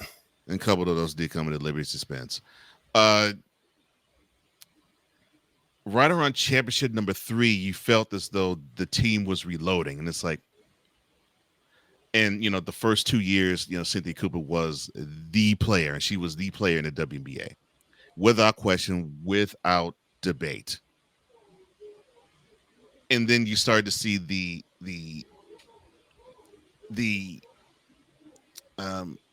rise of Cheryl Swoops for the 3rd year. And then you saw more of a bigger presence of Tina Thompson in the 4th year. So I think what you're witnessing with the Liberty is something similar. I don't think this will be the first. I don't think this will be the only ring they'll have in this era. They're going to have some more. This team is just too talented to not win, but only one WNBA championship. They're going to have to come with some more rings. And as long as Breanna Stewart is healthy, I mean, you got a chance. Just with her alone, and then you have other players. You know, look, Jonquel Jones, my kind of player. I don't care if you're a man or woman, my kind of player. If you basically saying, you see this painted area, it's mine, you my kind of player. That's how she is. I love a dog like that. Give me more of those post players where they said that paint area is mine, and you better understand it. If not, I'm gonna knock you straight up TF out the way. And I think, to me, that I believe is going to be the X factor if the Liberty can win another chip this year. Miss Jones, Finals MVP. I think the X factor is Natasha Cloud. To get a dog like Natasha Cloud after winning a title, that just doesn't happen. She's gonna contribute this year too. I just think she's gonna have her say on the Liberty. I just think that her impact, as huge as it could be, I think won't be until next year. Not saying she won't have an impact at all this year. I just think next year that impact is gonna be real strong. Ooh, man. So, Breanna Stewart, John Cryer Jones in the front court. We will not have Belijah Laney, unfortunately. Laney Hamilton, because of that knee. But in the backcourt, Natasha Cloud with Sabrina Ionescu. Still got Ford, who was clutching the 3-point. We still got Narawa Salter, who was the savior for Game 5 to help bring home that championship. I'm looking forward to see what he does now, knowing the fact that she can be painted as the lady who helped bring on the championship because that Game 5 performance against Minnesota was unbelievable. The youngest sister of the Sablis was on one in Game 5. On one. Baby, I'm on one. So there you have it. Cole Johnson, he went with Indiana at 5, Phoenix at 4, Minnesota at 3, Las Vegas at 2, and New York at 1. But I went Phoenix 5, Indiana 4, Vegas 3, Minnesota 2, and the Liberty number 1. To get ready for the WNBA season that will be tipping off this weekend. I'm looking forward to this and looking forward to talk some women's basketball because how I missed it. Well, you won't be missing it now. Oh man, it feels good to finally win a title in the WNBA. I know the feeling, bro. You know how tired I was of saying the almost the last remainder of the original team to not win the title. Like, bruh, this is something I don't want to win. Yeah, being next year's champion sucks, and unfortunately, for many of those years, that's what people had to label the Liberty. Next year's champs, not this year. It was 22 decades worth. It was like, man, why is we here? Can we? And then when we did get to the finals again, after so many years afterwards, after getting beat up by the Houston Comets and all the LA Sparks with Lisa Leslie. Yeah. We had to wait all this time. And when we did get back there, we ran into Asia Wilson and the Las Vegas Aces. Ooh, that's why they captured their first title. And it's like, man, can we finally win? And then this year we won one. Had to go through the Aces to get there. Before we had to get to the Lynx. That was not easy series, okay? But it feels good. Good. But it feels good. It feels good. Of course, I can't say the same thing for my Magic, unfortunately. Well, they're on the come up, bro. They're on the come up. And it is not easy to play a team in the Celtics this is not a shot at the Magic. That right now is a little more talented and a lot more seasoned than the Magic are. You do realize your two teams combined has stopped me from winning 4 NBA titles, right? Actually, 3. Make it 3. Oh, you're talking about 1995. Yeah. Exactly. Which is the worst of all of them because they just beat us 4-0 and we had Shaq and Penny. Shaq, Penny, and y'all had control of game number 1 at the end. Oh, just like the Lakers, huh? Look, I'm not that type. I'm not that type of fan where I'm like, yeah, we dominated the Magic. Nah, the only game that was truly that you could truly say that was game 2. Outside of that, games 1, 3, and 4 were dogfights. Hakeem dominated Shaq. I can say that. Oh no, Hakeem did dominate Shaq. Shaq had his moments, but Hakeem dominated Shaq. There's no ifs, ands, or buts about that. But the 1, 3, and 4, those are dogfights. But the one game that Shaq actually did show up, that's when King the Jet Smith showed up. Yeah, the fourth quarter of game 1. Yep.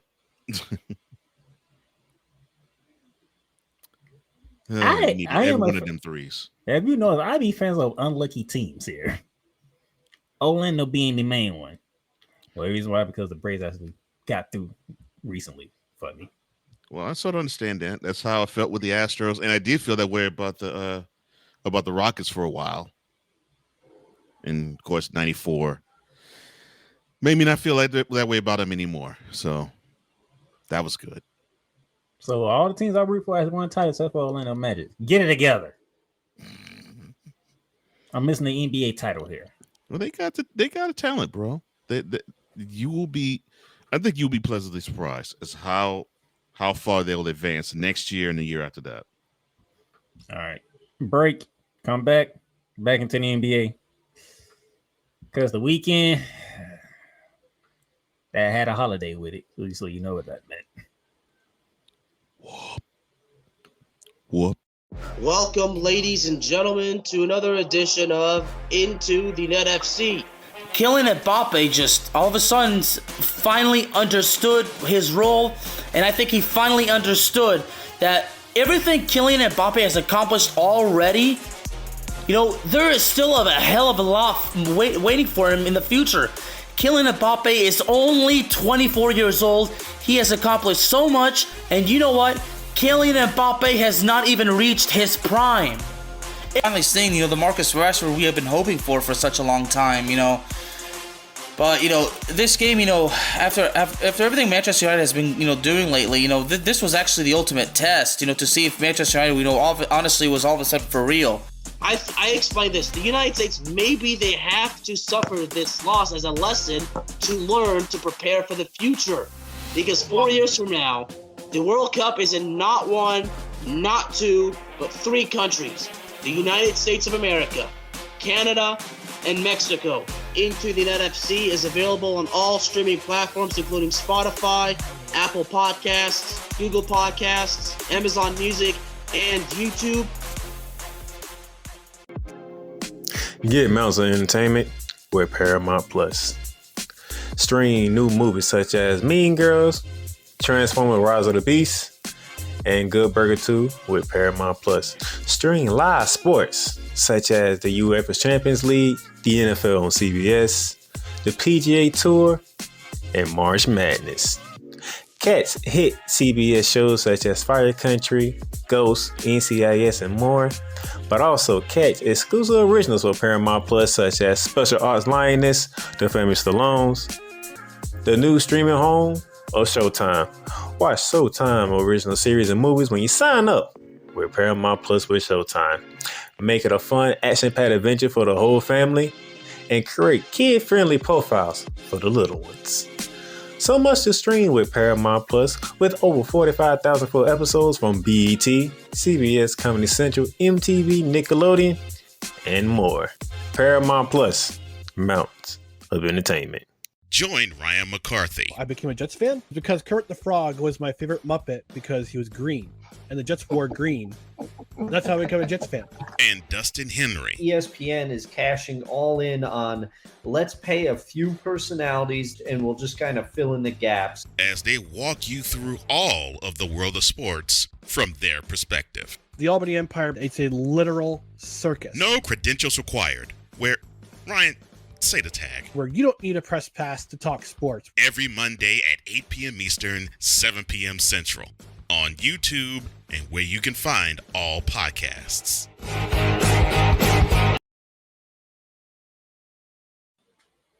All right, welcome back to Shooting the Lights Out. Now we got our WBA list out the way and we're ready for the WNBA season. We still have playoffs to talk about. So welcome to the weekend recap for the NBA playoffs. And they begin on Saturday, May 10th, where it was game 3. MSG, Madison Square Garden. Knicks fans are excited. They took both games in Boston. And I had to sit here and hear from Jay Williams, Stephen A. Smith, countless of others that Boston plays better on the road than at home, which is Go New York, go New York, go. Oh Lord. And sure enough, this time they made sure they kept the blowout. 115-93 win for the Boston Celtics. Jason Tatum, 22 points, 8 for 20 from the field. He did not shoot the ball well from the field, but he did shoot well from 3, 5 from 9. 9 rebounds, 7 assists. Peyton Pritchard, 23 points off the bench. The Knicks didn't have it. Carl Anthony Towns is struggling. Jalen Brunson finally had that game where he just didn't have it. And the Boston Celtics finally decided not to blow a 20-point lead this time, Cole Johnson.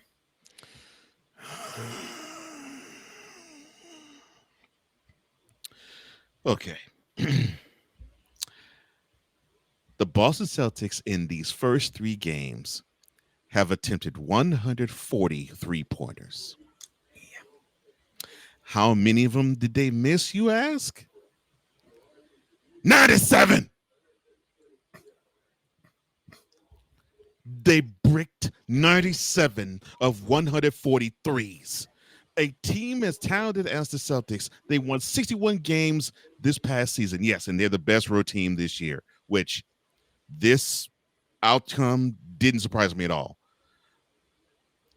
But as talented as this team is, they rely too much on a three-point shot. And it pisses me off that a team this talented relies on threes. So here's my public service announcement to the Boston Celtics. Stop throwing up so many bricks. Stop throwing the bricks up. When you see they're not falling, penetrate. Go inside and don't use the excuse of, oh, Kristaps, he's sick. Shut up. You got two players in Jaylen Brown and Jason Tatum who are pretty good in the post. Use them.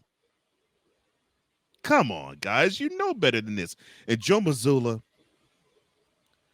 son, you're looking more and more like you are the guy who benefited from the team that Emi Udoka coached up. Get it together. 97 bricks in 3 games. 75 of them in games 1 and 2 combined. But in 3 games, you have put up 97 bricks. Come on now. Not do better than that. Pissing me off. A team that talented. Stop pissing me off. Come on, Celtics, do better. And no, I ain't excited that you beat the Knicks down by 22 in the MSG. Impress me by boat racing them in games 5 and 6, and then you might have my respect. Until then, stop bricking. We now return you to your Vegas schedule programming already in progress. Stop bricking. You is something else. You know that? What? You is something else. Am I lying? So you saying they missed 97 threes out of 140? They missed 90 in the 3 games combined. The Celtics have missed 97 threes out of the 140 they have attempted in the series thus far. So, ladies and gentlemen, I was doing some math while Coach Johnson was having his soliloquy. That is 30.71% from 3-point range from the defending champs. Pit eye full. Yes. But hey, they on the scoreboard now. It's 2-1. Congratulations. Stop bricking threes. 45 in game 1.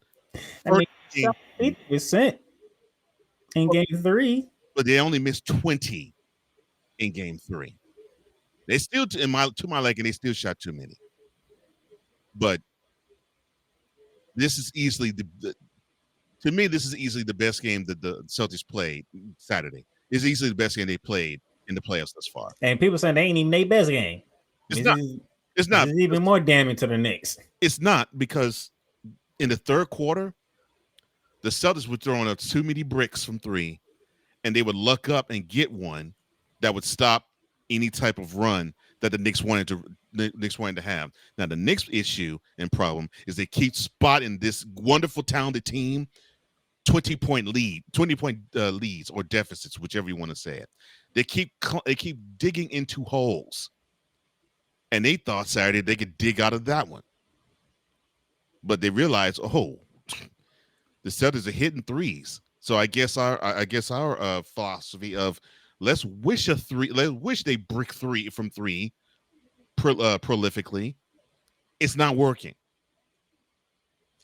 I put a post out. I said, they blow another 20-point lead, I'm going to lose it. And I'm not a Celtics fan. If they blew another 20-point lead, we probably would have seen Boston go catatonic.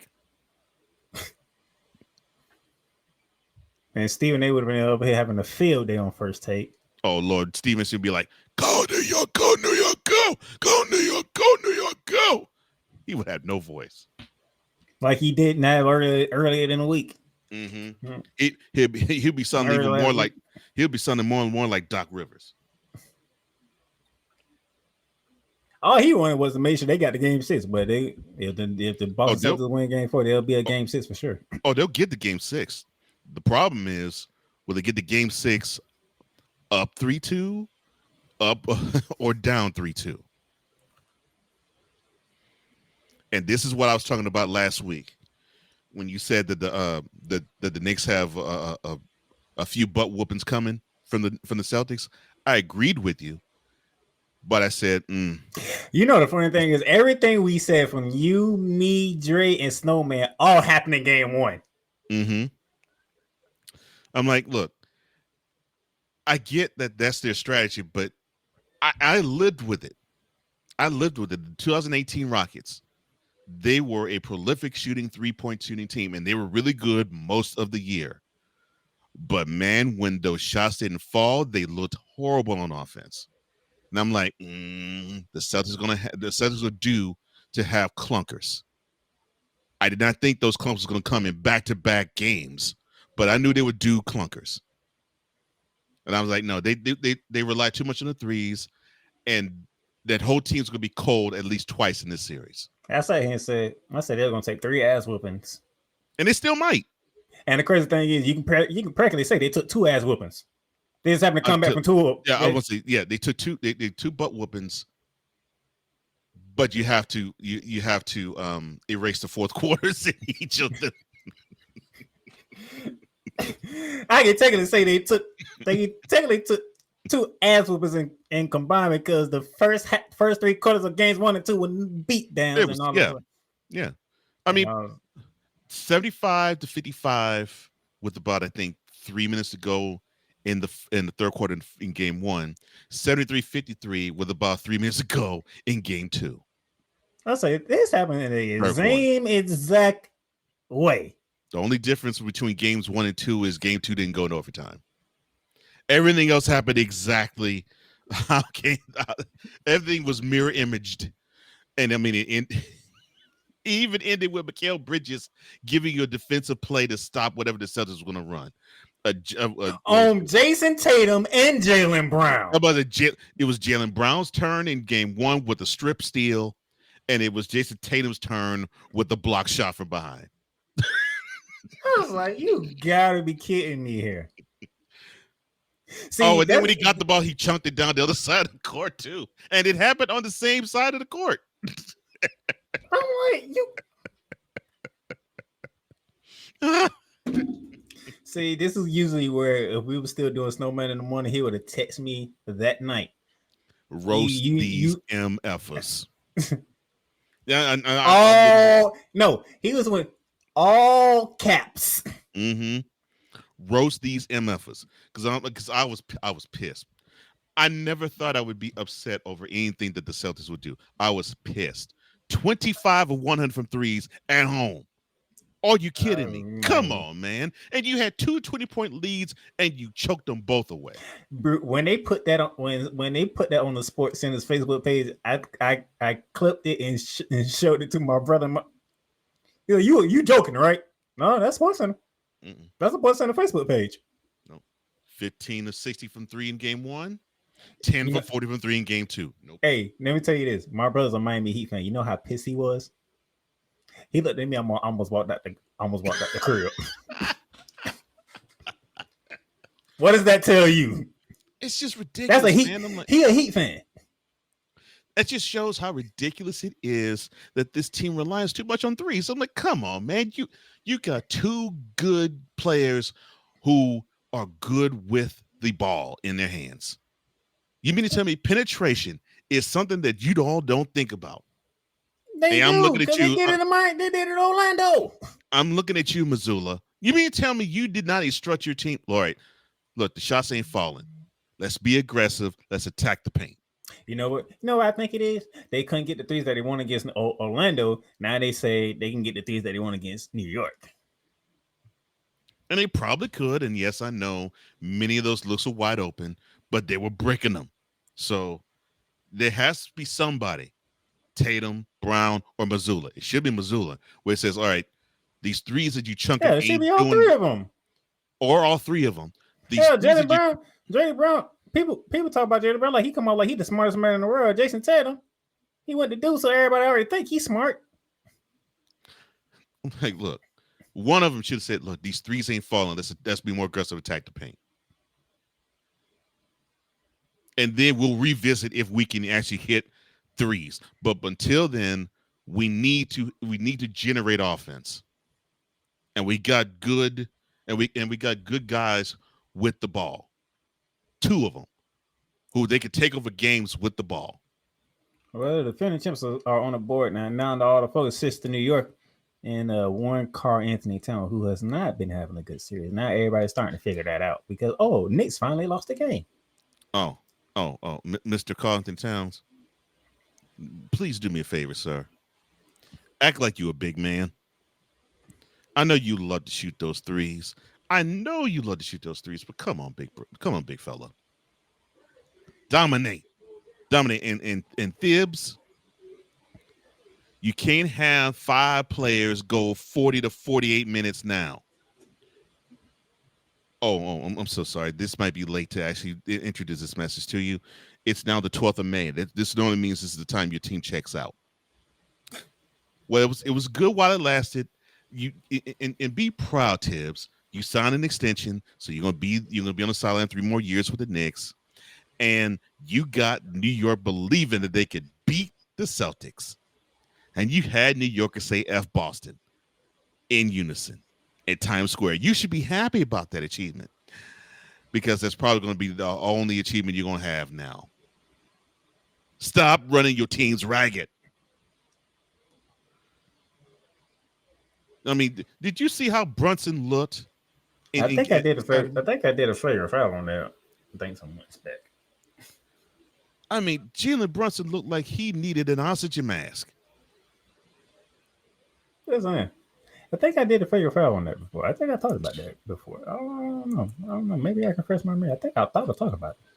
But hey, here we go. 2-1. We'll see what happens in game 4. Then we get to the Golden State Warriors and the Minnesota Timberwolves.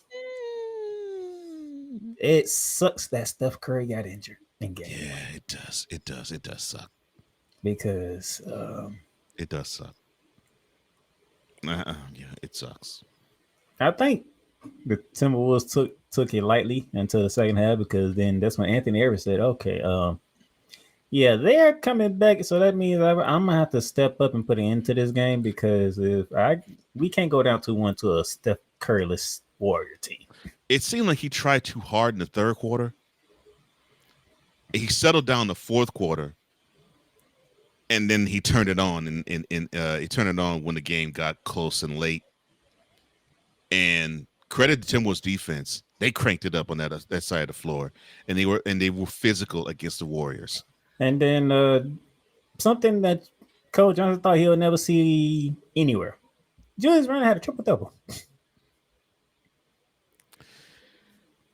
I'm proud of him. You know, you stunned too at the same time. See, the thing is, the dude's talented. I've always been a fan of Julius Randle. The dude is talented. It's just for some reason, I really don't want to say lazy, but it just seems not lazy because that's not really where I want to go with him. It just seems as though he thinks his game is complete already. And I think he got humbled when the Knicks said, "Yeah, you need to get out of here, partner." And I think he's now stepped up and he's now become a really good number 2 for the Timberwolves. I mean, in the previous series against the Lakers, I credit him with pacing himself along with Ant to give them another option. And then they didn't really need him in game 5. Rudy Gobert was the guy, but he was the guy that paired off with Anthony Edwards to score.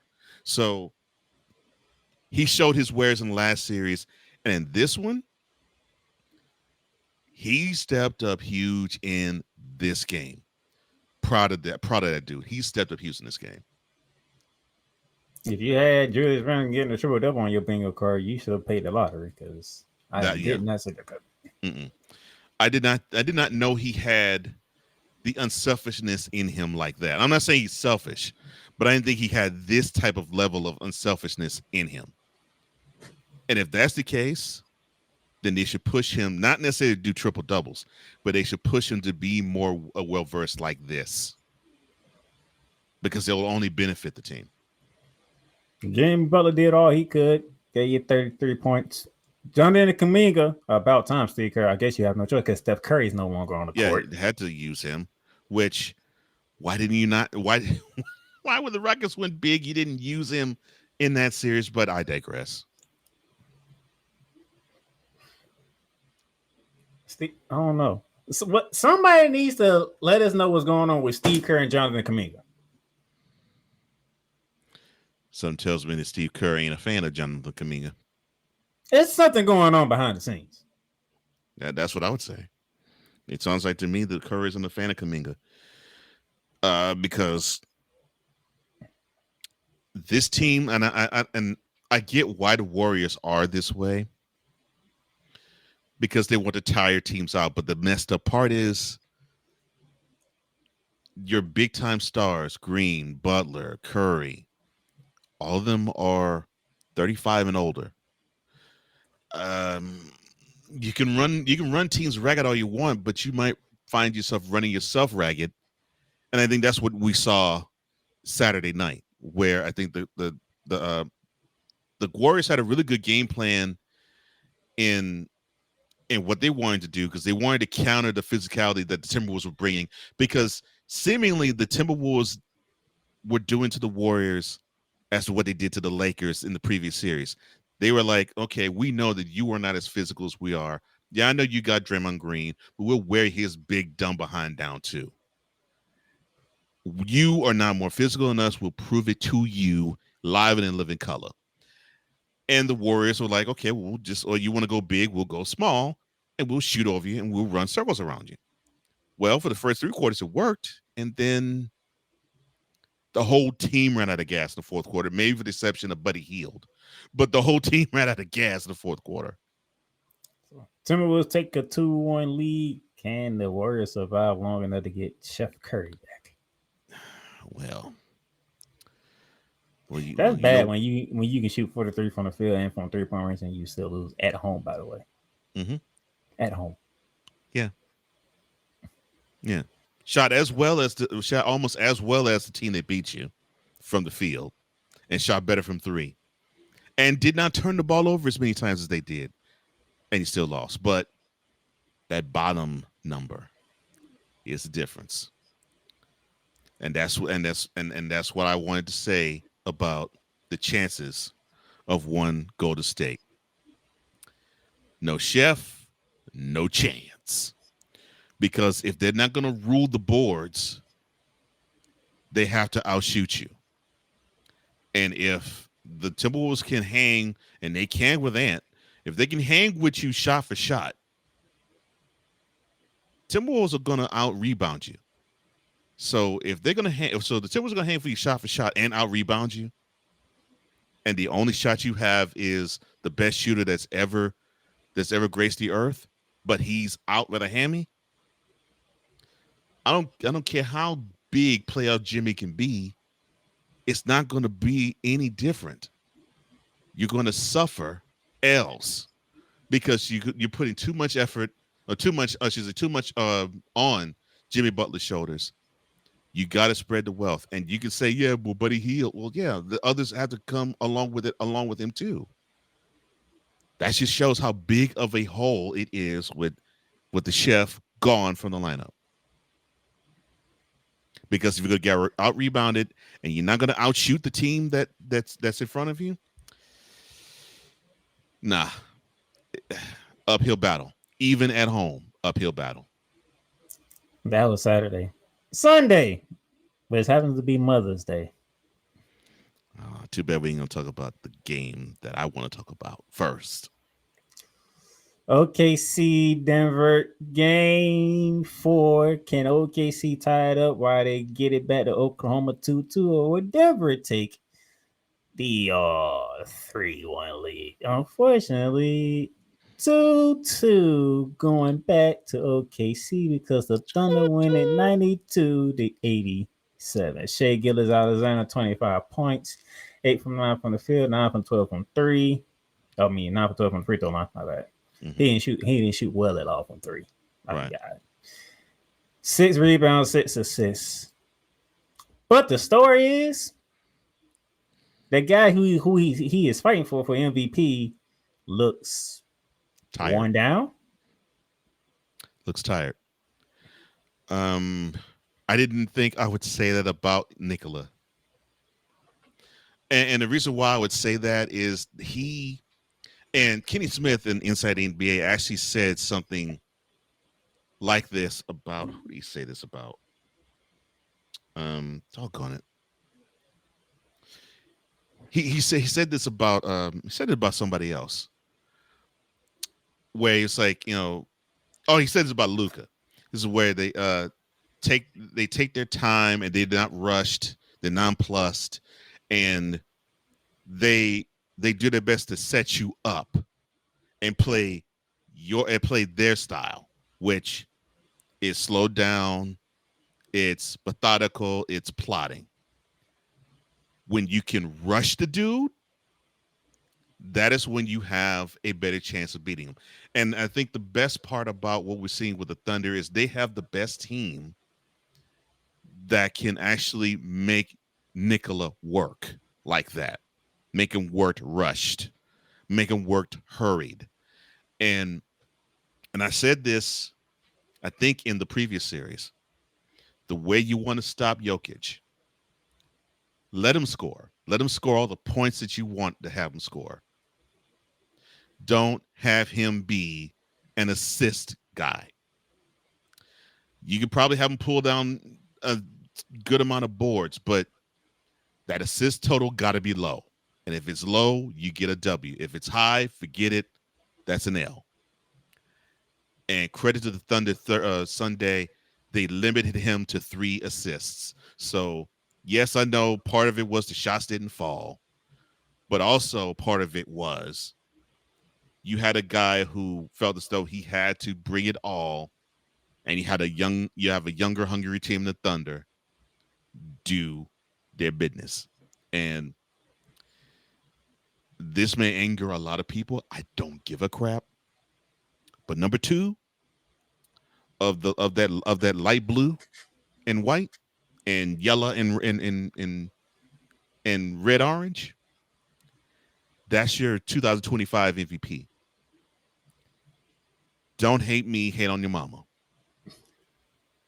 Why you had to go that route? Because you got these chumps that'll argue up and down. You know what you're talking about. Shut up. Still, you had to go that route.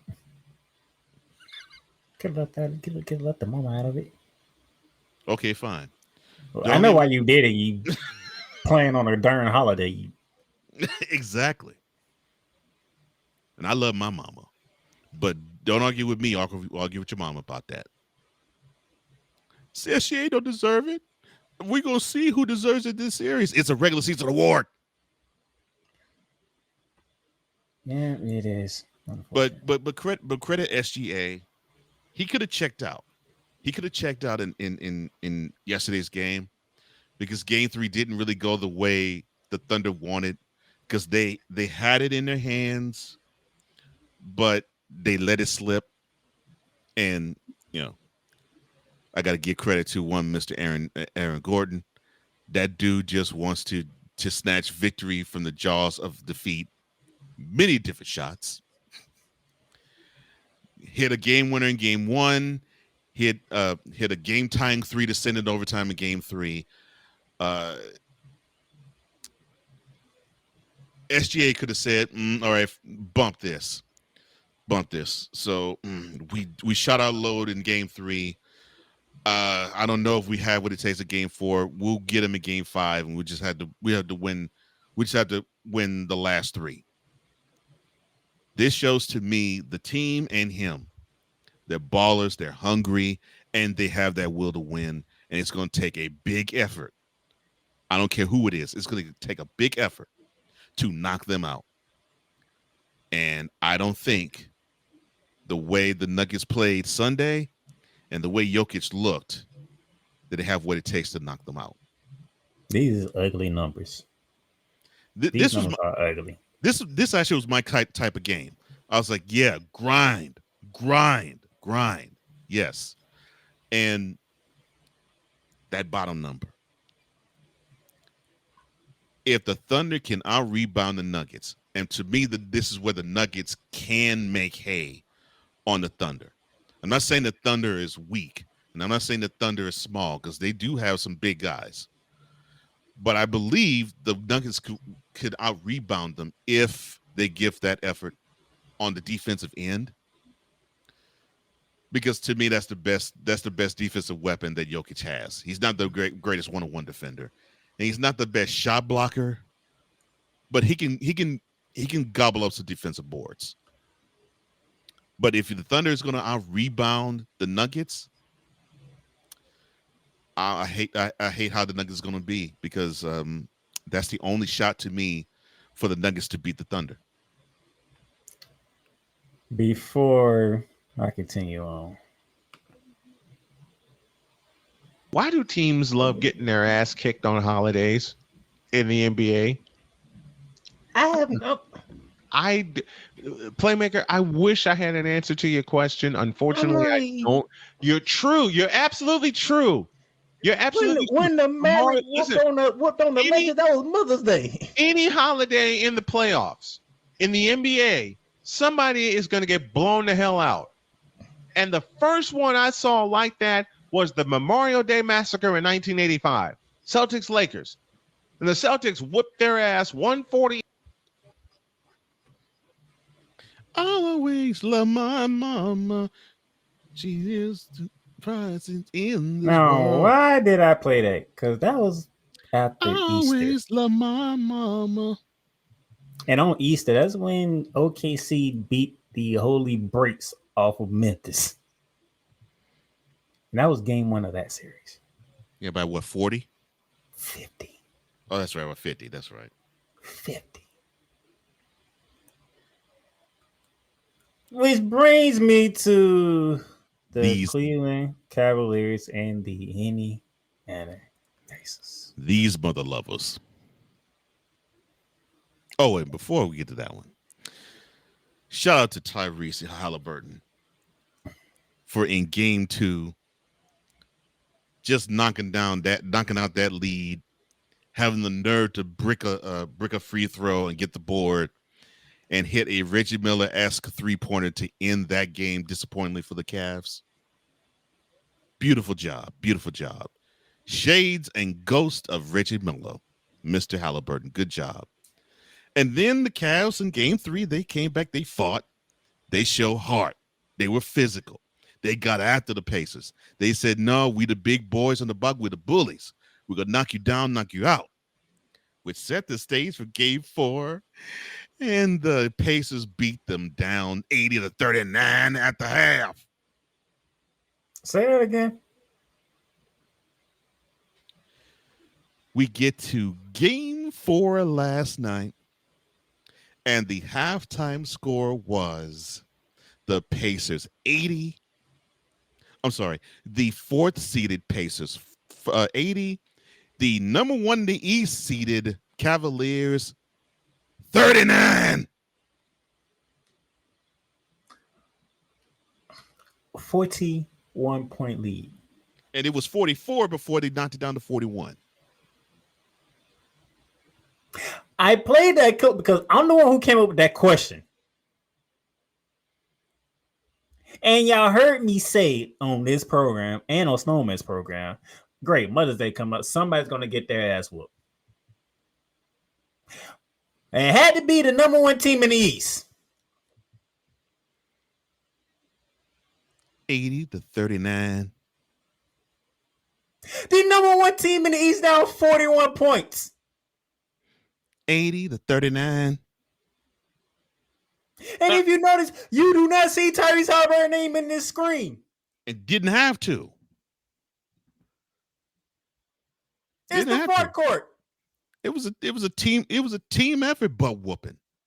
The front court of the Indiana Pacers did this. Pascal Siakam 29. Miles Turner 20. Obi topping off the bench 20.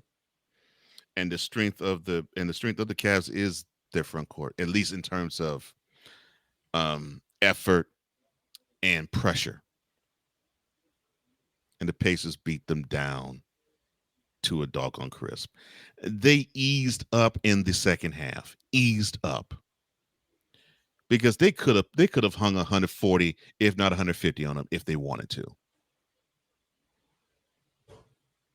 80-39. 80 points in one half. Oh, let alone the first half of that. So in game 2 of the Nuggets Thunder series, the Thunder scored 78 in the first half? I think so. Mm-hmm.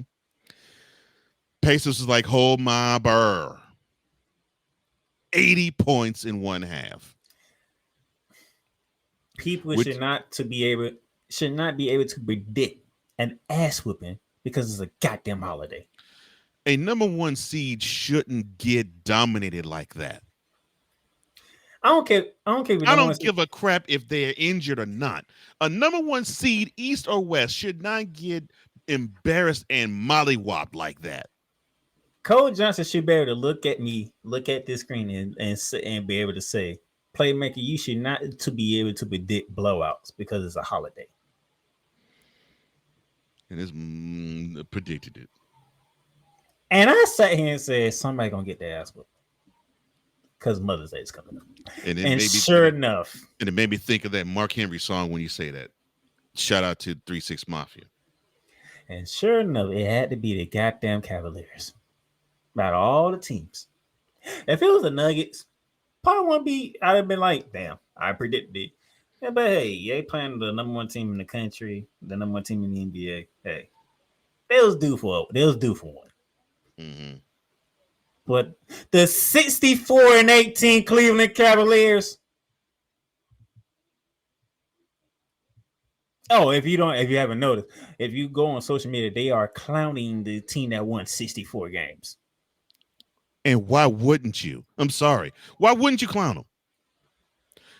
You should not, as a number 1 seed, give up 80 points and a half.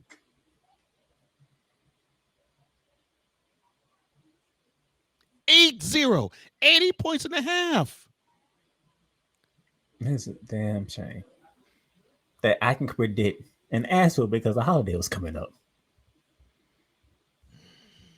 And say, oh, Mother's Day coming up. Who plan on? Oh Lord, somebody can get their ass whooped. I just don't know who it is. Well, then you'll predict another one in 2 weeks. Good gracious, this doesn't make any sense. I can't. Cole can't explain it. Dre can't explain it. Snowman can't explain it. All 3 of these guys have more basketball. Have watched more basketball than I have in my lifetime. And they can't explain why on holidays in playoff time we have an ass whooping to talk about. Well, maybe in this case, the Cavaliers were thinking about their mothers, and they wanted, they were like, really, we want to be with you, Mama. It's a happy Mother's Day. We're actually going to get our butts mollywopped in your honor. Frauds. And Dre, shout out to you, brother. You're right. I'm now 100% on board with you. Cleveland Cavaliers, they're frauds. And I got a boy who is a huge Cavs fan, but I think he would even admit that I'm saying this, and he knows that I'm not. He knows I'm not saying this out of malice. I'm saying this out of what my 4 eyes saw. And I didn't see the same team Friday take the same court Sunday. I mean, where's the pride here? I mean, I would have pride in this team is not as physical as we are.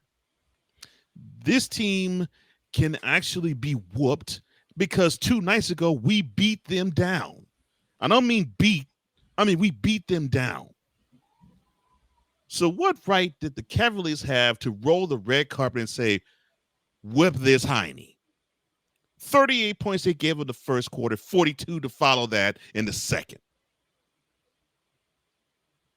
Good night, Irene, and not just for that game. Because it's quite possible you all might get gentlemen swept. Gosh.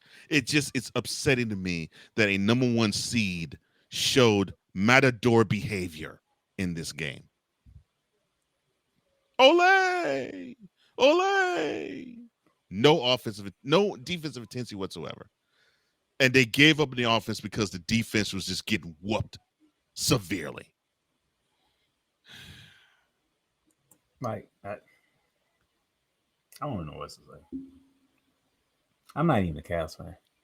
I'm not a Cavs fan either. It's just it pisses me off to see such horrible effort from a team that's supposed to be the second best in the NBA and the best in the East. And you mean to tell me this number 1 seed in the East, and you played games where you had your mettle tested. A couple of games against the Celtics, for one example. The 2 OKC games for another. And you mean to tell me a team that loves to simply basically play as if they're race car drivers, they want to have the pace fast, mess you up? Jeez. No, look. I'm sorry. Tomorrow night, just wave the white flag. Go home, because you won't have Donovan Mitchell with you. Just go home, just lick your wounds, and come back next year. Because this effort is putrid. And I'm trying to be nice, and I'm trying to hold back. But you all piss me off, Cavs. You piss me right off. I had to work last night, so I didn't even see the game. But I was like, you know what? Let me check. Be glad you didn't. Be glad. And I seen this. I said, "Oh no, be glad you serious right now." And I'm just like, why? Why? Just why? Why had it be on Mother's Day? Not all the days. Why Mother's Day? I'm saying, like, every time a holiday in the NBA playoffs, there's an ass whooping to be taken. Who is giving it and who's taking it? That was above whooping. And you know what? This entire round, just about outside of OKC and the damn Thunder, ass whooping has been handed out left and right. Well, I mean, you did have game 2. Thunder, they handed a butt whooping to the Nuggets, 149 to 106. So there was a butt whooping in that game, in that series. The only series that really hasn't had a butt whooping per se. Basically, it's Golden State and Minnesota. And I say per se because Minnesota did hang a 117-93 L on the Warriors, but to the likes of like this game, and yes, you could say, well, it was only a 20-point margin.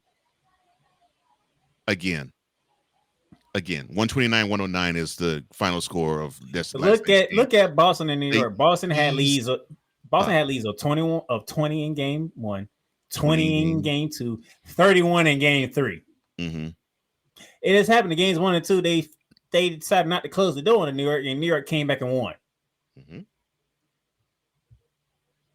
Game 3, they actually kept their foot on their damn net, and they actually broke it this time. Mm-hmm. Cleveland, they had a 20-point lead in game 2. And what happened? And choked it away. Tyrese Halliburton happened. Mm-hmm. They was up a 20-point piece. The ghost. Matter of fact, if I remember correctly, I think Minnesota had a 20-point lead at one point in one of these games. And Golden State came roaring back. Well, I mean, like I said, the Timberwolves won by over 20 in game 2. One was like 117-93. Matter of fact, that was up in game 1. No, the Warriors were up in game 1. They were up 20 in game 1. I mean, his ass was taken everywhere. Mm-hmm. But the difference between those other 3 series and this one is that even though even though each team took one on the chin, they got right back up. It just seems as though the Cavs just want to get their butts whooped. They got tired in game one. Yes, you can say, well, they were undermanned. I don't give a crap. You play with the cards dealt. You play with the cards dealt. They spotted the Pacers deficit. They came back. They took the lead in the third quarter at the end of the third quarter, and they couldn't hold on to it. I don't want to hear nothing about tight. They dispatched what they call it in what, 5 games? Then they had a 20-point. They boat raced to a 20-point lead, and in the fourth quarter, and choked all of that away. And then they decided not to show up in Indy in game 4. Game 3, they went to Indiana and gave them a beating. You were like, okay, now maybe you felt with the Cavs like you feel with Boston. Okay, maybe now they woken up now. Now they realize, oh yeah, we need to get in gear. The devil was a lie. And then game 4 happened. That's this. Tonight, game 4 at MSG, Boston, New York. There's all your betting lines if you want to bet. Feel like, dude, somebody's got to take an ass whooping in this game because this game has been ass whoopings. It depends on if you want to keep it or not. Well, actually, it's just Celtics butt whoopings, and if they want to actually hold on to the lead, because that's pretty much what this series been. Yeah, because the Knicks, I don't think they've led for that much. I don't even think they led in the first half. I don't think they led in the first half either in any of the 3 games. Yeah. They had like a bit of a lead in game 2, a bit of lead in game 1, and overtime. The fourth quarter in game 1, and overtime in the fourth quarter of game 2. And at the end of the fourth quarter in game 2. So do Boston want to hang up another 20-piece first half on New York and decide, okay, y'all can come back now? Or they no, we finna go ahead and get y'all up out of our way. You got to stop playing with this team. Because this is like the Celtics are like that spoiled brat. They just want to play with their food. And they got to stop playing with their food. Because there's everybody, even Knicks fans know the Celtics is better than New York. Yeah. They are, but they ain't playing like it. And you can say, well, you did say that they had a 20-point lead in game 1 and game 2 before going to the fourth quarter, and a 30-point lead in game 3. Yeah. What's final score in all 3 of them? The Celtics only won 1 of those 3. So if they are the better team, they got to prove they're the better team all 48 minutes. Or in game 1's case, 53. This series should literally be 3-0. But what did I tell you? I said the Celtics were like too much of them threes, and then and that iron's gonna be unkind, and they're gonna be bricking, and all those shots weren't gonna fall. I did not. Then I said it was gonna be 2 of them. That's why I said this was gonna be a 6-game series. I was like, the Knicks are gonna luck into two wins. I did not think it was gonna do that in Boston. Out of all places. I figured maybe 1 in Boston and 1 in New York. I figured they'd get 1 of those games. No, this have games 1 and 2 mirror each other. Mm-hmm. And the Boston crowd is like, what the hell are we watching? In the fourth quarter. This isn't our team? Yeah. And New York fans is out of their mind. We just told both games in Boston. Unbelievable. Yeah. And then everybody has to remind them, oh yeah, the Celtics play better on the road than they do at home, which is the stupidest thing I ever heard. I could give 2 craps about that person. And then they show up in game 3. It's like, oh yeah, we actually can beat y'all ass. We know that. I could give 2 craps about they play better on the road and they better. And it's even better that y'all had the most iconic arena named Madison Square Garden. We actually whip y'all ass in. The Celtics are a better team than the Knicks. This Celtics team should not have lost 2 games to the Knicks, but I figured since they rely on the 3 too much, they would. And they most certainly should not have been down 0-2 to them. So let's see how tonight goes. Yeah. After we find out who wins the number 1 pick for the Cooper Flag sweepstakes. Mm-hmm. And then game 4 between the Golden State Warriors and the Minnesota Timberwolves with Golden State desperately wanted to win this game, so they'll ensure one more home game at least to get that guy back. Yes. They need to have Chef back, and more than likely it's going to be game 6 because they're going to hold him off at game 5 too. And the Warriors, they just simply have to outshoot the Timberwolves. I'm not going to say they got to stop Ant because they're not going to stop him. Now, they could probably slow down Randall, but they have to outshoot the Timberwolves. And the Warriors did that in game 1, but they did that on the strength of Steph shooting before he left. And so if this is going to be a 2-2 series, the Warriors can't get dominated by the Timberwolves. It is going to be a 2-2 series. Somebody need to join Jonathan Kuminga and Jimmy Butler to the party. Yeah. Because if not, this will be 3-1 going back to the Twin Cities. And you will not be seeing Steph Curry. Because when Minnesota smell blood in the water, but the dog like Anthony Edwards. That's what I love about him. That's what I love about Anthony Edwards. That dude smells blood. He's like a shark. He's like, okay, I want to taste the blood because I want to kill you. I love that attitude because that's the attitude you got to have, because if you give a team like the Warriors any fighting chance, they will take whatever open opportunity necessary and they will knock you out. And you know what's bad?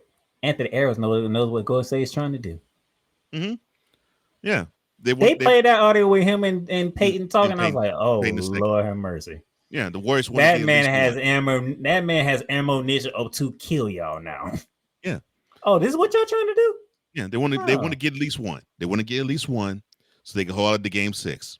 So they basically, I love you. I love you, Gary II. But you told trade secrets.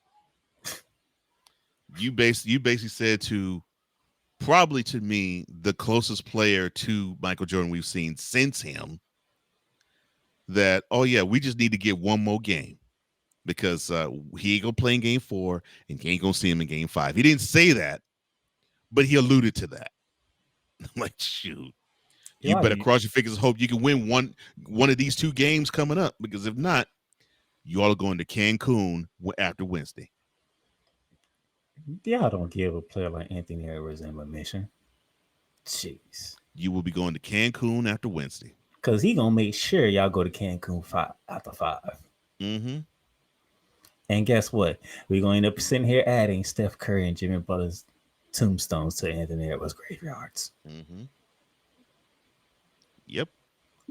That man is becoming a legend killer.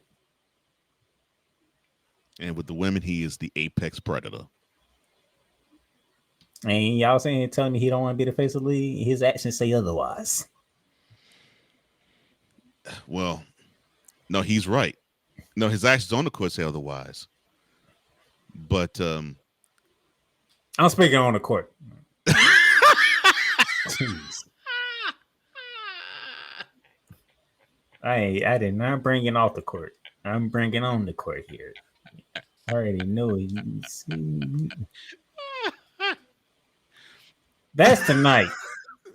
Tomorrow. All I've got to say is, if in the bedroom, he's right. He don't want to be the face of the league. I'm sorry. My bad. Tomorrow. Frauds. Which Cavalier team want to show up? I don't think it matters. Because I don't think they'll be playing Donovan Mitchell. I don't think it matters. I don't even care if y'all win tomorrow. Y'all not winning in Indianapolis. Not winning the series. You're not winning the series. There's not going to be a miraculous comeback.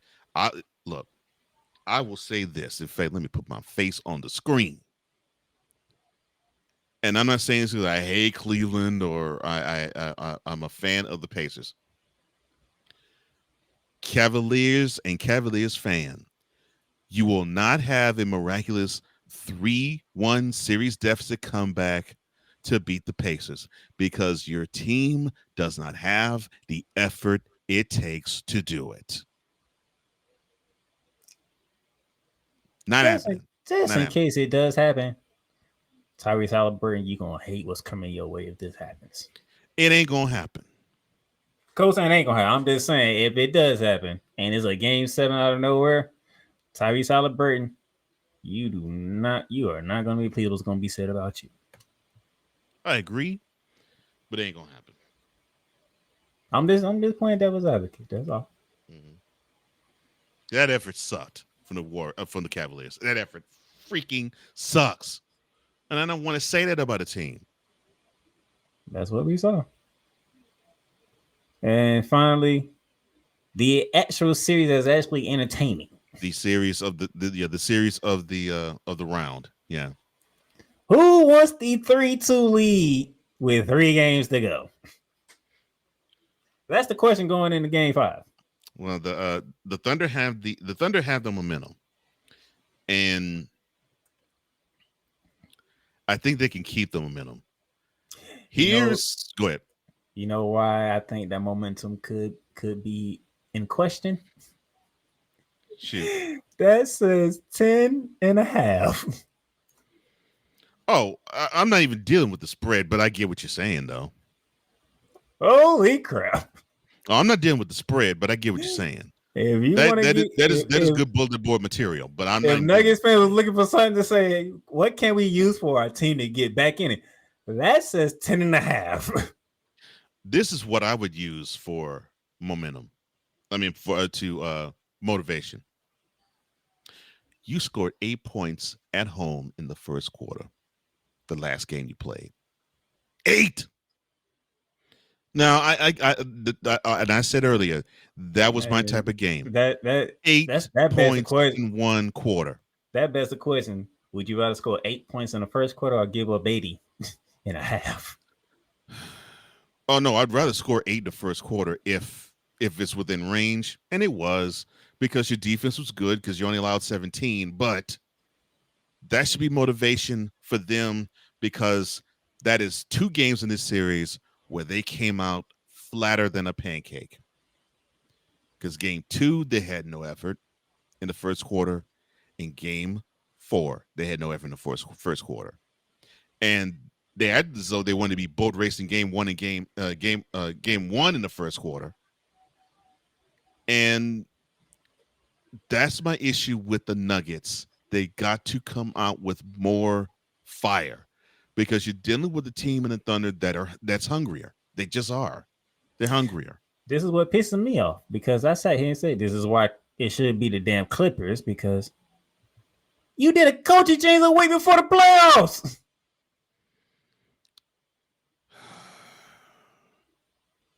Don't get me started on that. But nah, the Clippers. Why would you fire Mike Malone weeks before the playoff begins? And now, guess what? I'm guessing coaching is starting to become a problem now. In the very series, game 1, when the Nuggets were down, I think it was 46-39, and the Thunder were actually on a run, and the coach called timeout. Guess who was leading the conversation on the sideline? Joker. Mm-hmm. So there's your answer. So, I mean, I'm not saying nothing that should not be said. The only reason why I put the Clippers was because I did this stupid coaching change at the last minute. And it went from him, and it was game 4? Yeah, the end of game 4. Y'all would have lost to the Clippers. But that's okay, though. They had James Harden. And James Harden did James Harden things in May. In game 7. Thank you, James. You didn't disappoint again. I'm proud of you. But that speaks to another advantage. The Thunder are more cohesive from head coach on down. Actually, I should say from front office on down. Yeah. I mean, Sam Presti is considered one of the greatest GMs in the game's history. So you got that, and then you have these draft picks they stockpiled, and then you have the continuity with the coaching staff and the players. They were the number 1 seed in the West last year. They're the number 1 overall seed this year, and they're young. And I know they didn't like that taste in their mouth that the Mavericks gave them last conference semifinals. And so you have that working against you if you're the Nuggets. Now, what's working for them? To me, the best player in the game, Nikola Jokic. I don't think we've seen the best yet out of him. I don't think he's worn down. But I do think, though, if Jamal Murray, and I'm going to be specific, if Jamal Murray does not step up, problems. Because I think you're going to see something from Westbrook. You're definitely going to see something from Gordon. Jamal Murray has to be that 1A again. And if he's not, the Nuggets better plan for Cancun. Was it Wednesday night? Yeah. And I'm not rooting for it. I'm just saying that if that's how it's going to come to pass, then after Game 6 in Denver, the Nuggets will be going home early. Thursday. Sorry. I have no. Thursday. It's something. These conference semis are something else. They have really been something else. Yeah. Here's something we didn't talk about. The home team, I think, has only won 4 games. I don't even want to talk about that. I talked about this enough. 4 games the whole conference semifinals round. So, y'all enjoy the week. We'll be back next Monday. Hopefully, we ain't talking about no more ass whippings, which I doubt, seriously doubt. Oh, yeah. And Celtics. Stop throwing up so many bricks. Catch us next week. Recap the opening weekend of the WBA season. That should be fun because they put a great lineup to start the week. Good gracious. Yeah. And then let's see if the Celtics can miss more than 100 threes. They will. It's just depending on how many more after 100. And let's see if Cleveland want to fight or just go home. Yeah. Frauds. That's Cole Johnson over there. I'm the playmaker. Y'all enjoy y'all week. 97? You've done good. You've done great. But you can't stop here. You can't stop now. You gotta keep going. Through all your trials and your tribulations, you gotta keep pushing.